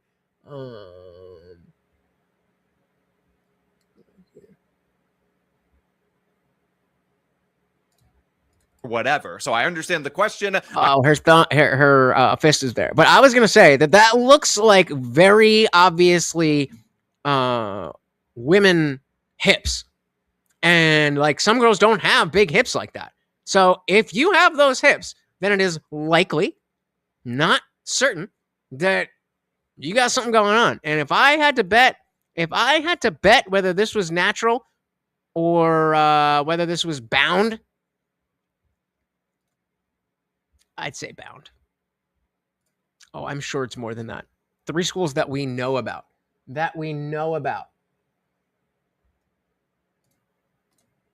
Is in hot water over a social media comment some say was insensitive to the LGBTQ community. At the village board's monthly meeting Tuesday night, Ed Hay, the deputy mayor, announced that the village will launch an investigation into the mayor's comments. Rebecca Chavez, who has an Instagram account out of Texas, on Monday reported the comments linked to the mayor's private Instagram account. Ms. Chavez had posted a reel with her wife, Deanna, who has short hair, dancing in the background. In the comments, it appears that Mr. Gardella commented from his private account, "What is that thing in the background? A guy or girl? Some creature?" ? Ms. Chavez, who is an animal rights activist, then posted a new video in which she calls out the mayor's comments and traces it back to Mr. Gardella. His comments were then sent out to all the email addresses listed on the Sag Harbor Village website. Quote, "Oh, Tom, you should know better." A caption across the video reads. In response, the mayor appears to comment again. Quote, "I was referring to what I think is a white dog. I only get a glimpse of him or her in the video. I can clearly see a person dancing. You shouldn't make assumptions. A dog does appear in the video briefly." So one of the... It does. Shout out to Sam with the $2. Thank you. So very, very much. All right, Mort, prove to everybody that you don't have a toothache. Yeah, there we go. Thank you. So very, very much cannot tell you how much I appreciate it. Thank you so much. So I found the clip here. Let's take a look at what we got. This evening in this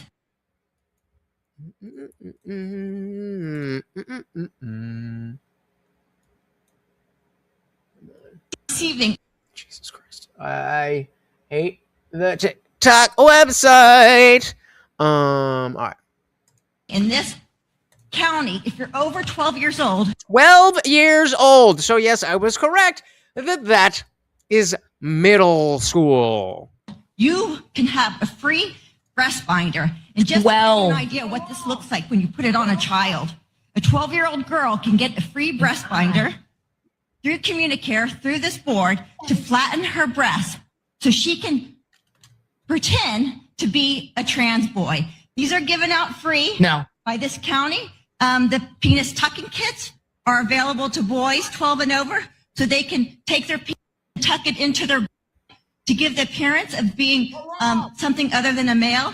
Why would you want to lie to children? Oh my God. And then they wonder, TQIA plus wonders why everyone is rallying against them.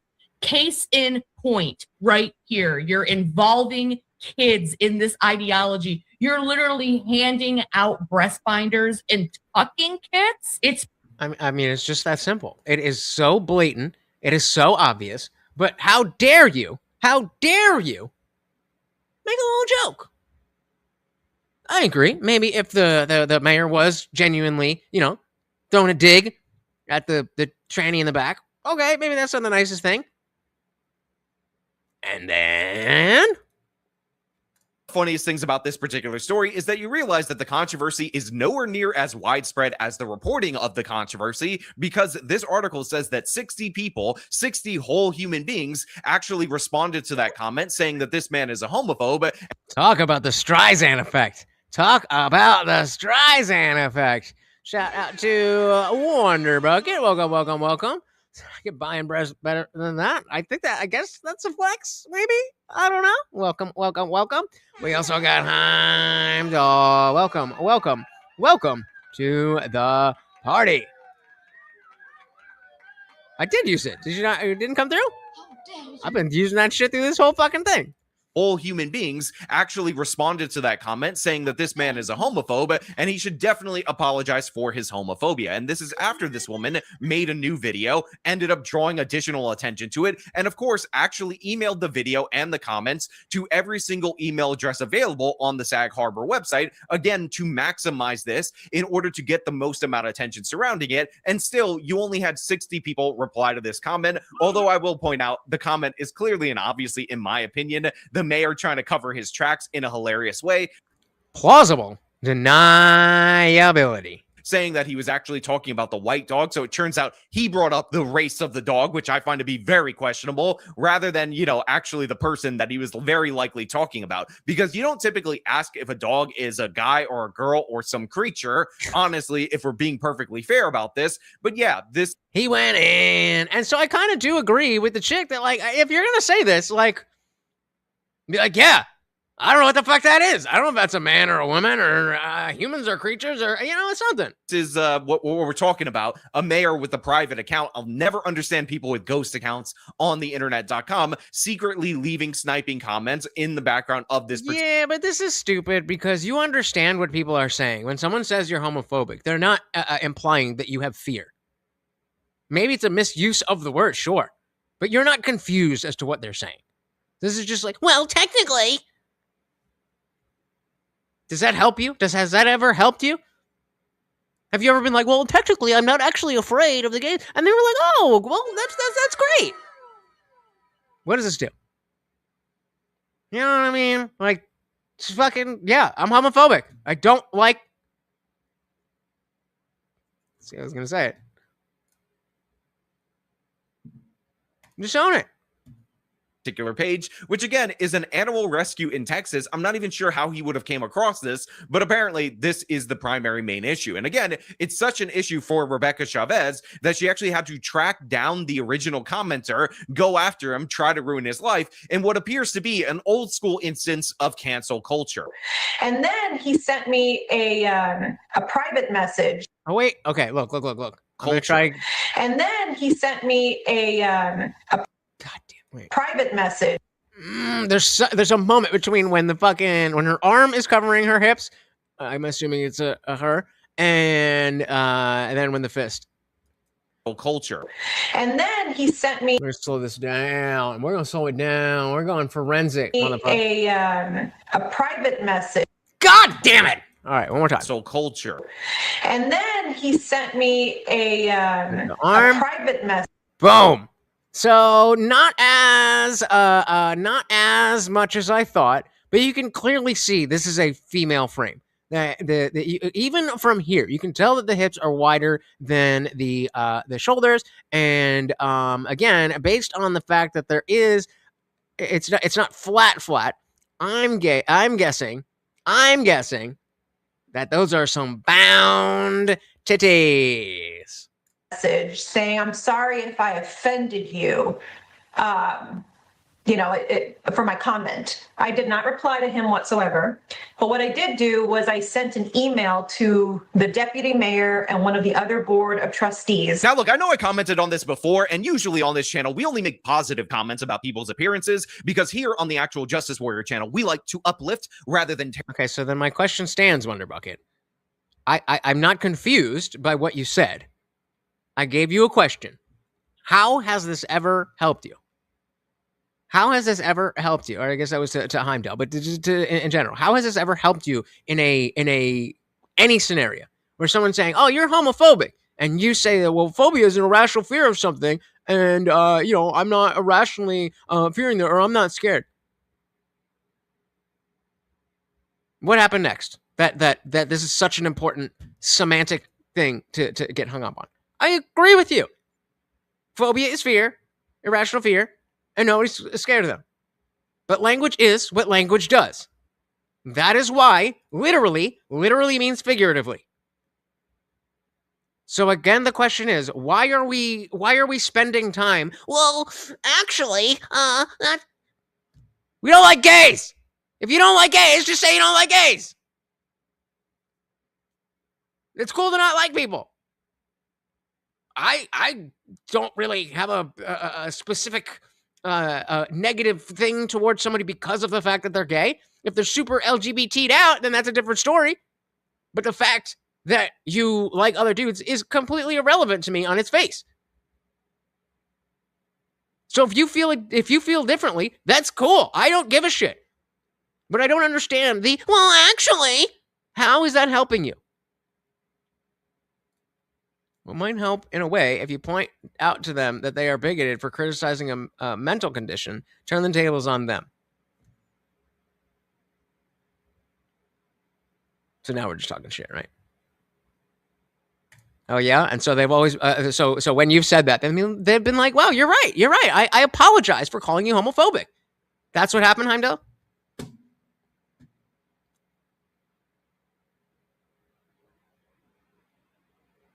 This is a pet peeve of mine. Like, there's so much shit to argue about that is in the realm of discussion in the marketplace of ideas. To pick something so lowbrow that everybody, the entire LGBT community, the entire left, the entire right, white people, black people, men, women, everybody fucking understands that when you're being called homophobic, nobody is saying that you are experiencing fear. So who are you helping? Down, like some of you out there in the comments, you disgusting bigots that definitely 100% disgust me. But am I supposed to just accept that this woman is totally catfishing me in the other video and in this local news segment? She looks like a different person. Like, this does not look sensible. Again, if this were the Israeli prime minister, everybody would assume that this is an AI deepfake and this person is definitely not alive, because as somebody who works with cameras every day, I definitely 100%, 1000% do not understand the concept of different lighting changing images and, of course, different focal lengths on lenses from a webcam versus a cell phone camera where the other video was likely filmed. So obviously, this is trying to make us believe that Israel is winning the war, and that makes me really, truly, genuinely uncomfortable, and honestly, more on the mayor's side, because he's fighting back against the propaganda. Well, exactly. And so if they are just going to say fear is hate, then you're left in the same spot. You're left in the same exact spot.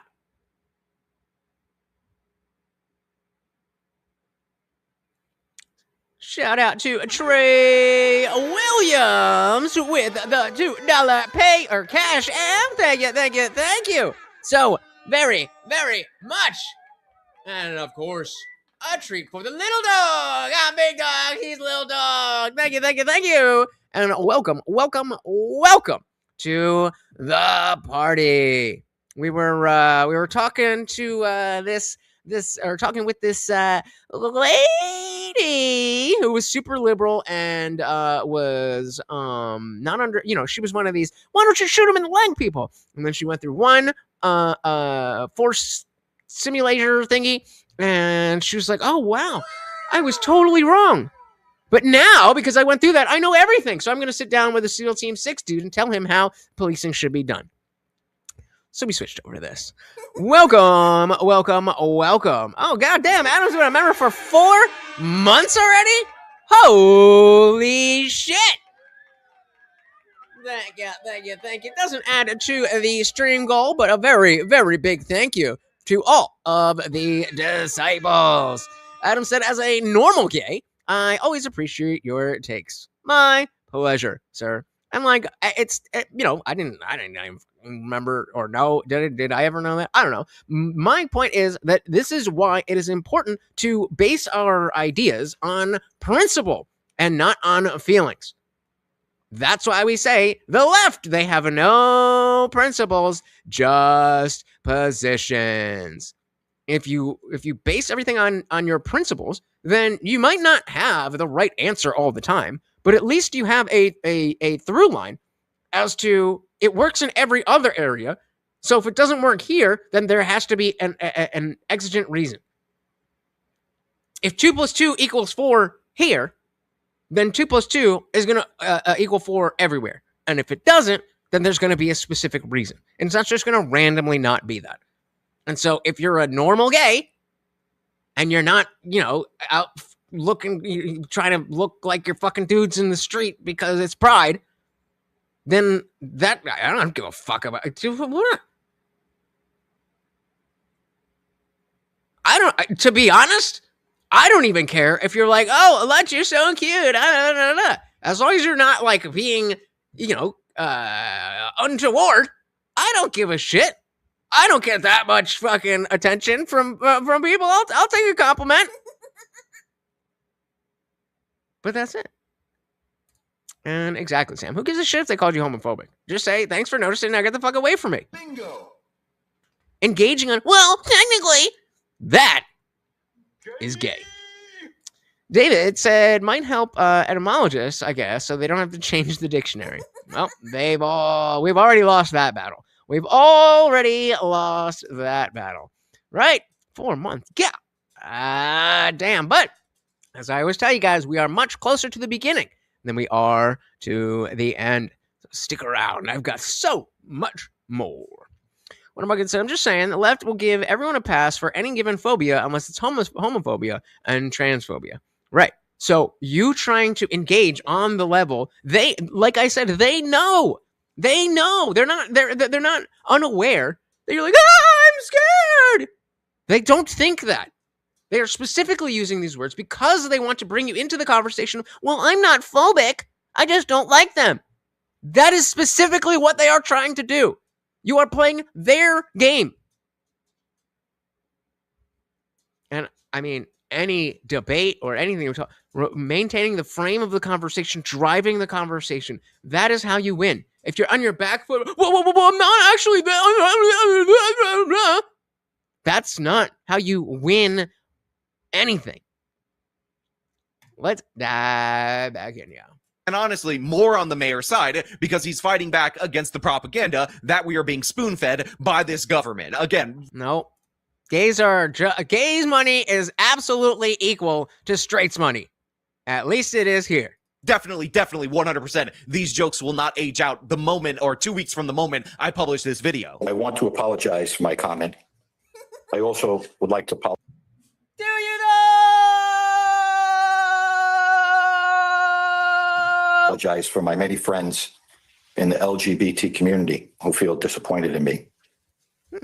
This administration holds a high standard of conduct and accountability, and no one is above reproach, especially the mayor. So as you just heard right there, the mayor actually ended up apologizing for these comments, which is unfortunate because they were in fact hilarious. And I rather enjoyed this story, plus all the different articles that people wrote about their outrage related to it. But if we're being perfectly honest, it's probably not the best thing for a mayor to be leaving random comments on people's Instagram to call out the appearance of other people. Now, while it was in fact hilarious, and the guy definitely has a future as a podcaster, the fact is an apology was very likely to be the outcome because, of course, you have the board of trustees in this particular area demanding an investigation, even though, again, what the hell are you even investigating? The guy left a comment on Instagram. You're going to dig into it, do Freedom of Information Act requests, call him down to testify. It's absurd. It's ridiculous. This is basically a non-controversy that almost nobody saw. You have oversensitive catfishers that are really angry about it. And again, I will just point out that we still do not have an identification on whether or not that individual is in fact a vampire. Probably a vampire. Adam, again, out sponsoring his goddamn self. Where'd you go, you little fruity Morty Mort! What are you doing? Where are you? Morty! Where the fuck is he? Morty Mort! Come here, look! I have no idea where he went. Well, we'll leave that. Oh. Morty, come on. We're doing a show here. Where you at? Where you at? You're the money maker. Let's go. Good boy. Hop up, hop up, hop up. All right, we're gonna leave it right here for him. We're gonna leave it right there for him. Right there. We'll make sure he I think he's upstairs. Morty, you're not supposed to be up there. Can you come here, please, Morty? This is why when it comes to Morty is definitely not full. Morty is definitely not full. We be hitting fucking $100 and he's like, yeah, give me more. But this is explicitly why when it comes to my dog training stuff, I'm like, oh, you don't want the kind of relationship that I have with my dog. As awesome as it is, like he treats me like oh, we're boys. Like I don't have any authority over him. He just does whatever he wants to do. And that is not how you should train your dog. But thank you again for your gay ass money. I ain't gonna turn it down. I ain't gonna turn it down. Thank you. He rules this house. Mort, where are we going? I can hear you. Come on, let's go. He's coming down. He's coming down the stairs. Let's try that again. Hey! There we go. Oh, we made it. We made it. I put water right here for him. I don't know where the fuck he went. All right, let's fucking get back into this. Thank you so very, very much. That we still do not have an identification on whether or not that individual is in fact a vampire. Now, of course, one apology is never enough, so the mayor actually followed up the village's board meeting with another apology saying, I want to apologize. No one is above reproach, especially the mayor, he added. He has many friends and whatnot in the LGBT community. Shout out again to Adam for out-sponsoring his goddamn self. Look how fucking happy he is. More? Well, maybe if you were here, you bitch. I'm just kidding. I love you. All right. Let's finish this up, and then everybody say thank you to Adam. I got one more short thing to show you that I'm sure you heard about, but we got to talk about. His Instagram account is now set to private. And in a later phone interview, the mayor actually ended up saying, quote, I meant what I said. And although I thought that was him doubling down on still asking what even is that thing, in reality, that was in regards to his apology. So it seems like this non-controversy or controversy, depending on how you want to look at it, has ended with him yielding, bending the knee to the gay mafia. And yeah, it's really sad in my humblest of humble opinions, because the story is kind of funny if we're being perfectly honest. I mean, generally, you would need to teach them that that's not allowed. But the biggest misunderstanding about dog training, I'm not going to go into a whole thing, but the biggest misunderstanding about dog training is that, like, you can just, there's some magic wand that's like, oh, your dog's whining at 12 a.m., 2 a.m., 5 a.m., you just do this. And it's all fixed. It's not how it works. You have to have a dynamic of the dog understands what you say goes. If that's not established, then you got to go all the way back to the beginning and start with sit and stay and all of those things and drill those to the point where he's like, I don't want to fucking sit and stay anymore. I don't even care if I'm getting treats. I don't want to do it. And then you're like, sorry, bud. You do what I say when I say. And that takes time. And I don't want to spend my time doing that with my 15-year-old dog. 15. But if you have a puppy, then you're gonna have to be fucking running around anyway. I was just like yelling at him and trying to get things done, and I was like, this is not working. This is not what the dog owner that I want to be. And so that's how I got into it. And I realized, like, oh, I already fucked up, because he was like 5 years old by the time I was like, maybe yelling doesn't really work. And so by that point, it was a matter of, there was competition, Yes, thank you, sir. No, he was doing that before. Yeah, 15. He will be 16 this summer. 16 this summer. They said he wouldn't make it. And here he is. All right. So. Man, I haven't had a giggle quite like the Afro-Man trial has delivered. I have been getting tickled all day watching this trial and catching up with what I had missed previously on Dragon Ball Z from yesterday in the trial. It's just concluded, spoiler alert, Afro-Man completely won. And I mean, it was a complete victory here. He got him with the Mortal Kombat fatality in the courthouse here. The fucking police officers that were suing... Stop saying this shit to me. You guys are gonna fucking get to me. You're gonna get to me. Well, it's around his half birthday, but in August.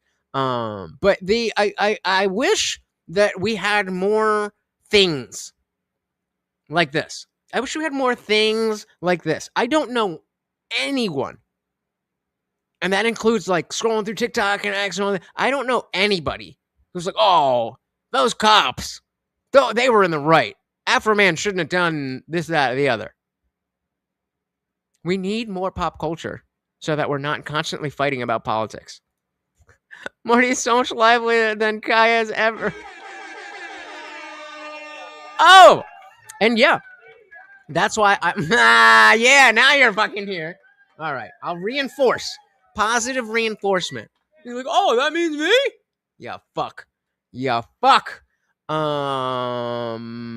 yeah, you can tell the relationship that Hassan has with his dog is not about, oh, we're friends, but I'm the leader. It's I'm the leader, period. And that doesn't really seem as fun to me. So him are licking the toilet bowl clean after he shit all over him. I'll show you the clip of the ruling in a moment here. For those that don't know, Afro-Man's house was raided a few years back under suspicion of kidnapping and narcotics. They found nothing. It was a complete sham. It was a load of barnacles. And Afro-Man had security cameras set up on his property, so he caught all this on film. And so he started to use some of that footage to make music, insulting them, ridiculing them, making fun of them, turning this misery into some boner jams for his art. That is, so if you look, check this out, images. I feel like this isn't going to show what I want it to show. Give me a second here. Hold on 1 second here. Hold on. What is, okay, let's try this.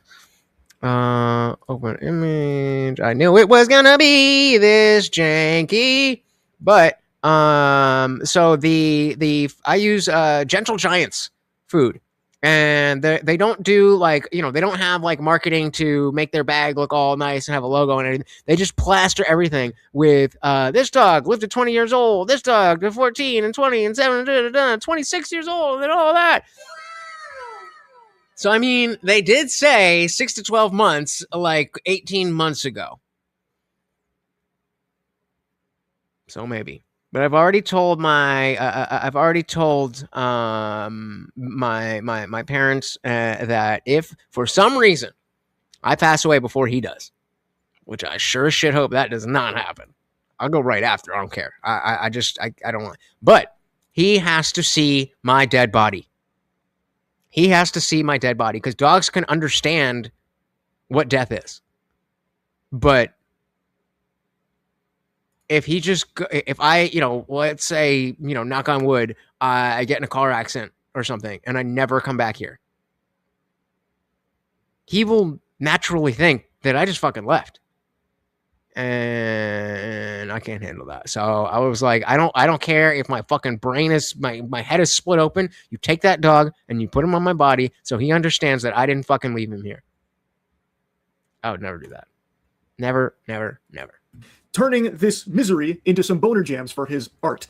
And the officers that he has made songs about and made fun of got really upset. They got super sore about it. So they filed a defamation lawsuit against him. And the lawsuit has made it all the way to court. And now it's settled, but we got to witness what has to be one of the most entertaining court cases ever broadcast. In my opinion, I fucked his wife doggy style. He said it like they were facts. I don't know how the jury just didn't erupt into laughter numerous times throughout this case. There are so many moments just like that. So he has made a lot. I wish I was as witty. He just fucking comes up with that shit. He's so funny. Of songs and a lot of like clips all about this raid and making fun of these officers. And I can't believe at no point throughout this process did the officers think, this is a bad idea. More people are going to find out about this. And that's exactly what happened. Huge Streisand effect here. So many people are learning about Afro Man and the new songs he made about these officers through this defamation trial that's gone to court. So now the songs are blowing up all over again. So like, will you repair my doors? Over 9 million views. Lemon Pound Cake is probably gonna start charting on fucking Billboard at this point. This one's going nuclear right now. And it's in part a large thanks to these officers being such fucking bumbling, drooling imbeciles that they actually tried to sue Afro Man for defamation because he hurt their feelings through making fun of them in these songs. I gotta tell you, sports fans, if the officers were upset before, they're inconsolable now. Unless they have a humiliation fetish, they're probably not feeling too great about how this one's gone down, because everybody is making fun of them even more so now. And honestly, this whole case is fucking ridiculous. Like, anyone should look at this and obviously not be on the side of the officers here, because this is so absurd. Really, Afro Man said it best while in court. Fact, they never should have came to my house in the first place. Fact, if they hadn't came to my house, they wouldn't have put themselves on the video camera and in my music career. All of this is their fact. All of this is their fault. And they have the audacity to sue me. These people and you are the predators and the victim at the same time. What do you think that I'm going to ask you about this frame? I'm going to ask you something, as I was just talking about, who said something along the lines of what I was saying. Yeah, no name saying we've never considered pop culture keeps us from being hyper fixated. You would think there is something in this frame that would cause liberals to flip the fuck out. I saw it. Who said it? Who said it? I have not heard a single liberal being like, yeah, but I mean, why do you have to wear all that flag stuff? In case you forgot, the liberals decided a few years ago that the American flag was, you know, like the sign of fucking, I don't know. But everybody is behind Afro Man. To sue me. These people and you are the predators and the victim at the same time. So what they did, searching your house, gave you the right to do everything you... Under the circumstance that I got freedom of speech, after they run around my house with guns and kick down my door, I got the right to kick a can in my backyard, use my freedom of speech, turn my bad times into a good time. Yes, I do. Oh, that ring. Look at that ring. Speech, turn my bad times into a... Because I got high. Because I got high. Because I got high. Good time. Yes, I do. And I think I'm a sport for doing so, because I don't go to their house, kick down their doors, flip them off on their surveillance cameras, then try to play the victim and sue them. Amen. All right, I think that about sums it up. He has the freedom of speech to make fun of these officers. They are public officials. They went onto his property, breaking his shit, apparently even disconnected some of the security cameras, which I feel like that should be completely illegal to disable, lawfully put up security cameras around one's own home. I think, and it seems court agrees, he was well within his rights to be making fun of these officers and using the footage of that raid in the subject of his songs, making fun of them, joking around, whatever he was doing with that music, using them. There should have never been a defamation case that went this far in the first place, but the fact that it did was a fucking slam dunk for comedy. So let's dive into some of the highlight moments here from the court case. So you're claiming that is the defamation with your wife, Mr. Walter. You're solely being painted in a false light due to Mr. Walters saying he had sex with your wife. Mr. Walters does have sex with his wife. Mr. Foreman doesn't. Good catch on that. Yeah. So you're claiming that is the defamation statement is that he said he had sex with your wife. Yes. Okay. And that's painted you in a false light. It's caused tremendous pain in my life. I'll get to that. We have to go through false light first. So does it paint you in a false light? Yes, that my wife is cheating on me with Mr. Foreman. But we all know that's not true, correct? I don't know. You don't know, bro. What? You don't know if Afro Man is fucking your girl? You don't know if Afro Man is fucking your wife? How are you? That seems like something you would be aware of. I think that would be difficult to hide. But hey. But we all know that's not true, correct? I don't know. Fucking plot twist of the century. Game of Thrones writers could never. The subversion of my expectations during this segment cannot be overstated. my jaw was on the floor. So I was already kind of giggly, kind of kicking my feet in my little chair when he was like, listen here, bub, Mr. Walters does have sex with his wife. Mr. Foreman doesn't. Mr. Walters, me, Gomer does have Pyle sex with his wife. Raw, if you needed to know. What you think of that, tough guy? Yeah. And then when he's like, so yeah, sorry about that, misspoke. So the defamation is, Mr. Foreman doesn't have sex with your wife. And we all know that's untrue. And he's like, I don't know. The lawyer was stunned. Like, the lawyer just went radio silent. I think actually blue screened when Randy Walters, this is Randy Walters, by the way, I forgot to mention his name, star of Afro Man's hit song, Randy Walters is a son of a bitch. So he's now on the stand, and he had a crazy mic drop moment when the lawyer's like, and we all know the claim is untrue about him having sex with your wife, and Randy's like, I don't know. Maybe. And so remember, or I don't know if you remember, but I put up a community tab post asking if you guys understood, or if you guys were aware of Lemon Pound Cake before all of this stuff. Because I mean, I think I definitely heard that phrase in the context of music, like Lemon Pound Cake, but I don't know that I knew it was connected to this. And I was just curious how much of a Streisand effect did this really cause? So it seemed like he actually thinks Afro Man might have fucked his wife or something. So now he's on stand, and it only gets worse from here. It looks like he starts to get angry at his wife about the claim. Wait, you don't know if your wife's cheating on you or not? You want to go there? No, I just want to ask that question because you said we don't know. I just been with that woman since middle school. I would hope she wouldn't. But you know what? Once somebody puts it out there for their fun and entertainment, it's out there.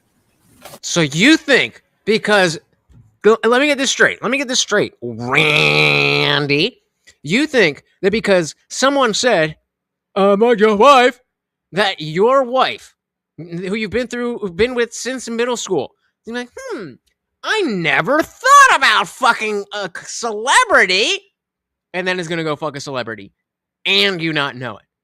What? Stupid. He admitted to cheating with the man's wife. He could sue him for alienation of affection, not improper communication. There you go. Yeah, clearly parody. And it's a problem. So it's something we cannot verify the truth of? Is it a thing that can be verified, true or false? Ask your client. I think he has that clip in here. He thought he was playing chess, but he was actually just playing with his own butthole. I don't know what strategy Randy Walters was cooking up there in the noodle, but this is stunning stuff right now. He was giving him like a layup. He's like, all right, so the claim is untrue, right? And he's like, I don't know. I would hope my wife isn't cheating on me. We've been together for fucking years, but now that he's made a song about having sex with my wife, well, maybe he is. And maybe she's cheating on me, and maybe I hate her for it. We'd have to ask Afro Man about that. Because now it's put out there, and now it's giving me a lot to think about. Like, it looks like he starts to stew, like steam there about it. I really don't know what happened there, but oh my goodness gracious, when I tell you I was laughing, I was belly laughing when this guy started saying that. And you could hear the lawyer kind of... Poor baby. Switch on to like okay, this is weird, but I'll play along mode, where he's like, okay, so you're saying we can't verify whether or not this is like a true or false claim? It's not verifiable info? Because if he's going to try and say that this is defamatory and then turn around and say that he doesn't know if it's true or not, how the fuck can you say it's defamatory? Like, it's an outrageous tactic. I don't know what else to call it from Randy Walters here. It was mind-boggling. Incredible strategy, Cotton. Let's see if it works out for him. That's not the line. What is it? Bold strategy, Cotton. Let's see if it works out for him. To call it from Randy Walters here. It was mind-boggling. She raided my house. She just collected my camera. She went down on my spouse. What I'm gonna do? Yeah.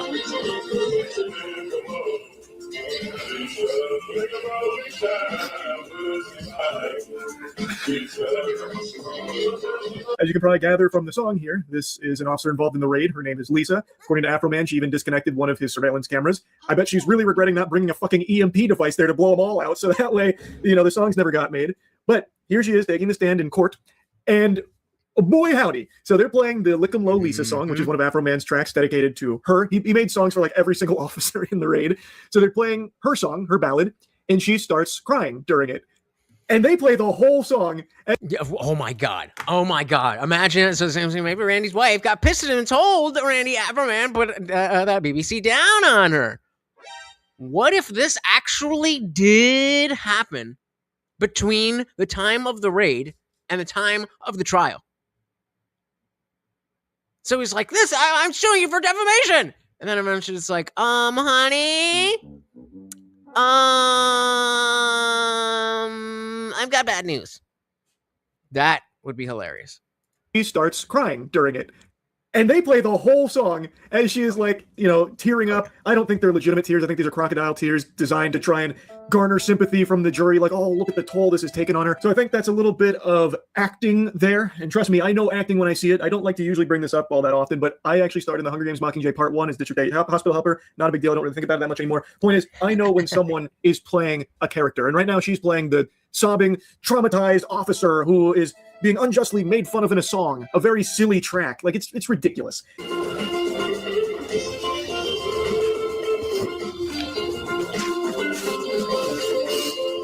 They play the whole song too. He didn't look like he was laughing. Let's see. He looks like they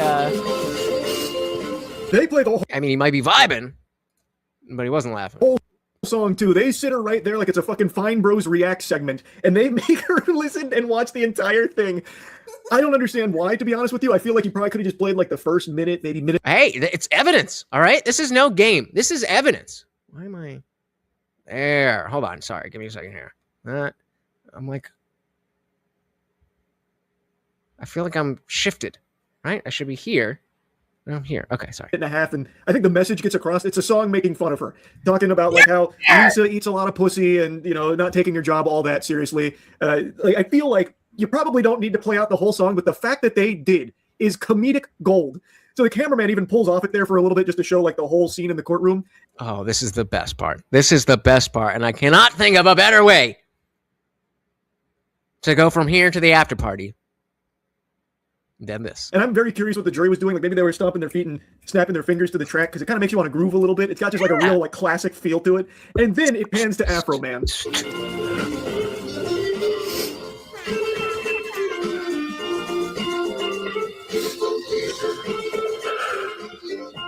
Somebody give this cameraman a raise. That is incredible camera work right there. As you can still hear Lisa sniffling and trying to get more tears out, it pans to Afro Man as the song is still playing, by the way, and he's just sitting there staring a hole through her. He is just unflinching, just staring at her. I erupted into laughter with that camera pan to Afro Man.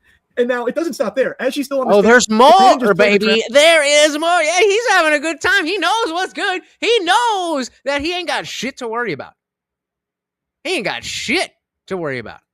Or anything. They also just started playing some clips that he made making fun of her, almost as like a non sequitur. They just kind of pull it out of nowhere. Like, can you pull up another insult here real quick? This way, the side quest. Jury's gonna love this one. Yeah, right. Hit up that $5 side quest. Which number is this? Number 21 is the video. Lieutenant, look at Lisa. Stop looking at pussy back there. That's the problem. You always look at pussy and don't even know how many pussies you lifted. You don't even know how many video cameras you disconnected. Hey, yo! That was 21? Yes. And now do 22. Video when it was posted? Yes, sir. Let's go to the next one. Yes, next one, please. They got a whole folder here to go through. They got her posted up there like it's a Comedy Central roast. They don't even like go in there and really talk about it all that much. It's just, did you see this when it was posted? Yes, Your Honor. Did you make sure to leave it a like and a thumbs up? Did you leave a comment as well for engagement? Okay, just checking. I'm Speaking of which, if you are new here, please do hit that subscribe. I'm live every Monday, Wednesday, Friday, 8 p.m. Eastern, and sometimes whenever I feel like it, it's going to be fun like it always is. So make sure you hit that subscribe. And YouTube sucks with those notifications, so you may as well hit the bell so you never miss an Indian Jesus live party ever again. What am I going to say? I forgot to pick up 11-pound cake when I went to the grocery shopping earlier. Someone got me thinking about it so much. Hey, that's what DoorDash is for. As well for engagement. Okay, just checking. I'm gonna be honest. Like, I get why it's there, trying to show like, he's insulting her a lot or like defaming her by making fun of her a lot. But like, these are just short clips of him taking the piss. He has a right to do that. Like, all you're doing now is just showing a bunch of insults directly to the person being insulted and maybe making some people on the jury laugh. Like, truly incredible strategy, I've got to say. Again. All of this hoopla with the defamation lawsuit from the officers have done nothing but further humiliate the officers and put a bigger spotlight on it. Sean, you were Officer Pound Cake by Mr. Foreman? multiple times. You You were received hundreds of pound cakes at work from different people. Okay. And Did we just hear what I thought we heard? Did he just complain about what I thought we heard? Hundreds of pound by Mr. Foreman? multiple times. You You were received Officer Pound Cake by Mr. Foreman? multiple times. You You were received hundreds of pound cakes at work. Received hundreds of pound cakes at work. Poor you. Oh, the pound cake. The pound cake. No. Hundreds. I know I got, maybe I am seeing if my human mods will do that. So I know whether or not to take away the wrenches and badges. From different people. Okay. And the context of that name comes from a music video that Mr. Foreman created, correct? I don't know where he got it at, but you'd have to ask him that question. Well, I'm going to play. Yes. Fucking yes. I thought it was in here, but I wasn't sure. And what's Mark? Oh,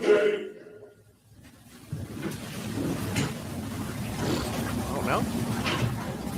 About what? So you. Wait, I thought we were getting the Right? actual footage. You would admit that you with the glasses walking by a lemon pound cake on the counter? Yes. Wait, To be honest, this is probably. Wait. Play what's Mark?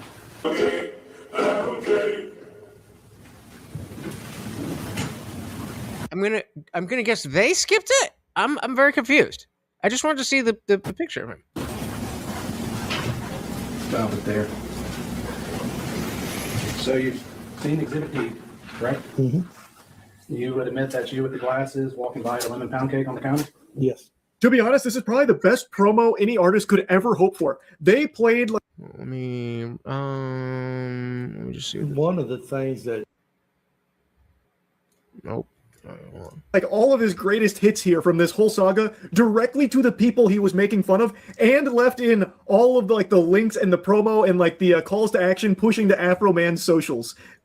Like, you could not pay for this kind of marketing. It's too effective. Like, oh my god. So they play the entire Lemon Pound Cake song to Officer Pound Cake. And Okay, yeah. So they definitely. I'll let him keep talking. I want to find the actual clip of they're him. like, yes, that's you, right? That's Obviously, why I they call you can't Pound play. Cake, brother. And he's like, oh, this whole trial was amazing. And thankfully, it has a happy ending as well. The cherry on top of the Lemon Pound Cake. Afro Man won. The First Amendment won. There he is. Ooh, Pound Cake. In all circumstances, let's get that the jury part. finds in favor of the defendant, no plaintiff verdict prevailed. So the matter will be concluded with defense verdicts. All right. Thank you. Hopefully this with a fucking free speech trial, hopefully we're not going to get copyrighted for 10 seconds here. Mr. Klingler, thank you. God damn it. Just some lemon pound cake. Ooh, he's loving it. Pound cake. I definitely heard this song before, but I had no idea the depth of the lore of all of that. Let's just finish this up. Remember, guys, if you would like to after party, then head to the after party. The defendant, no plaintiff verdict prevailed. So the matter will be concluded with defense verdicts. Thank you, Mr. Klingler. Thank you, Mr. Osborne. Thank you to the court staff and the department for security in the building. And we'll go ahead and stand adjournment. You love to see that right there. So they were looking for a lot of money from this case, from what I can see online. Doesn't seem like they'll be getting a single penny. Nothing at all here except for... Did they argue that? He claimed that this name calling equated to assault on a police officer. Why, Lutch? Why don't you like cops? Further humiliation. What an incredible defamation case. Fucking Goof Troop here really came after him. Didn't work out. Those officers were really upset about the songs, and now they got a lot more to be upset about, I think.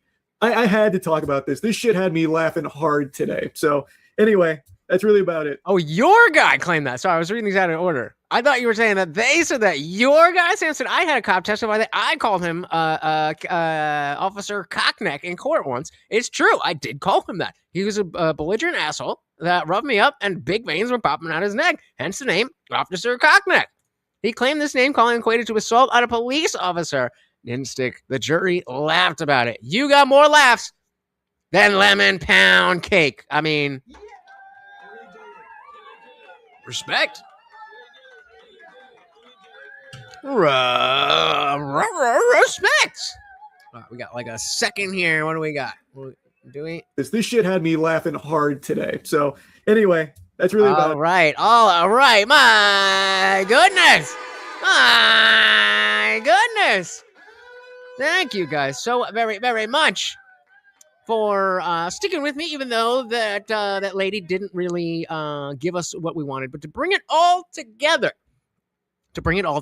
we can see that we have a system. It's far from perfect, but it is what it is, and it's based off of what has always worked, and we're making incremental improvements as time goes on.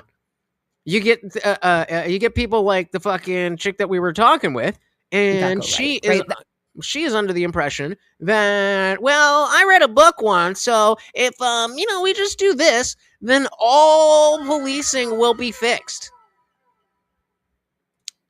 That's not how that works. And on the other side, even though we just saw an example of cops overreaching, at the end of the day, the guardrails held steady.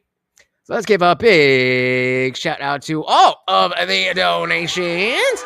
Arrow came in first. Actually, no, sorry. We had equality first. Equality and deference because vagina. Then Arrow came in. Adam with the big 10 holding that sponsor spot the whole goddamn time. But we had Jason as well.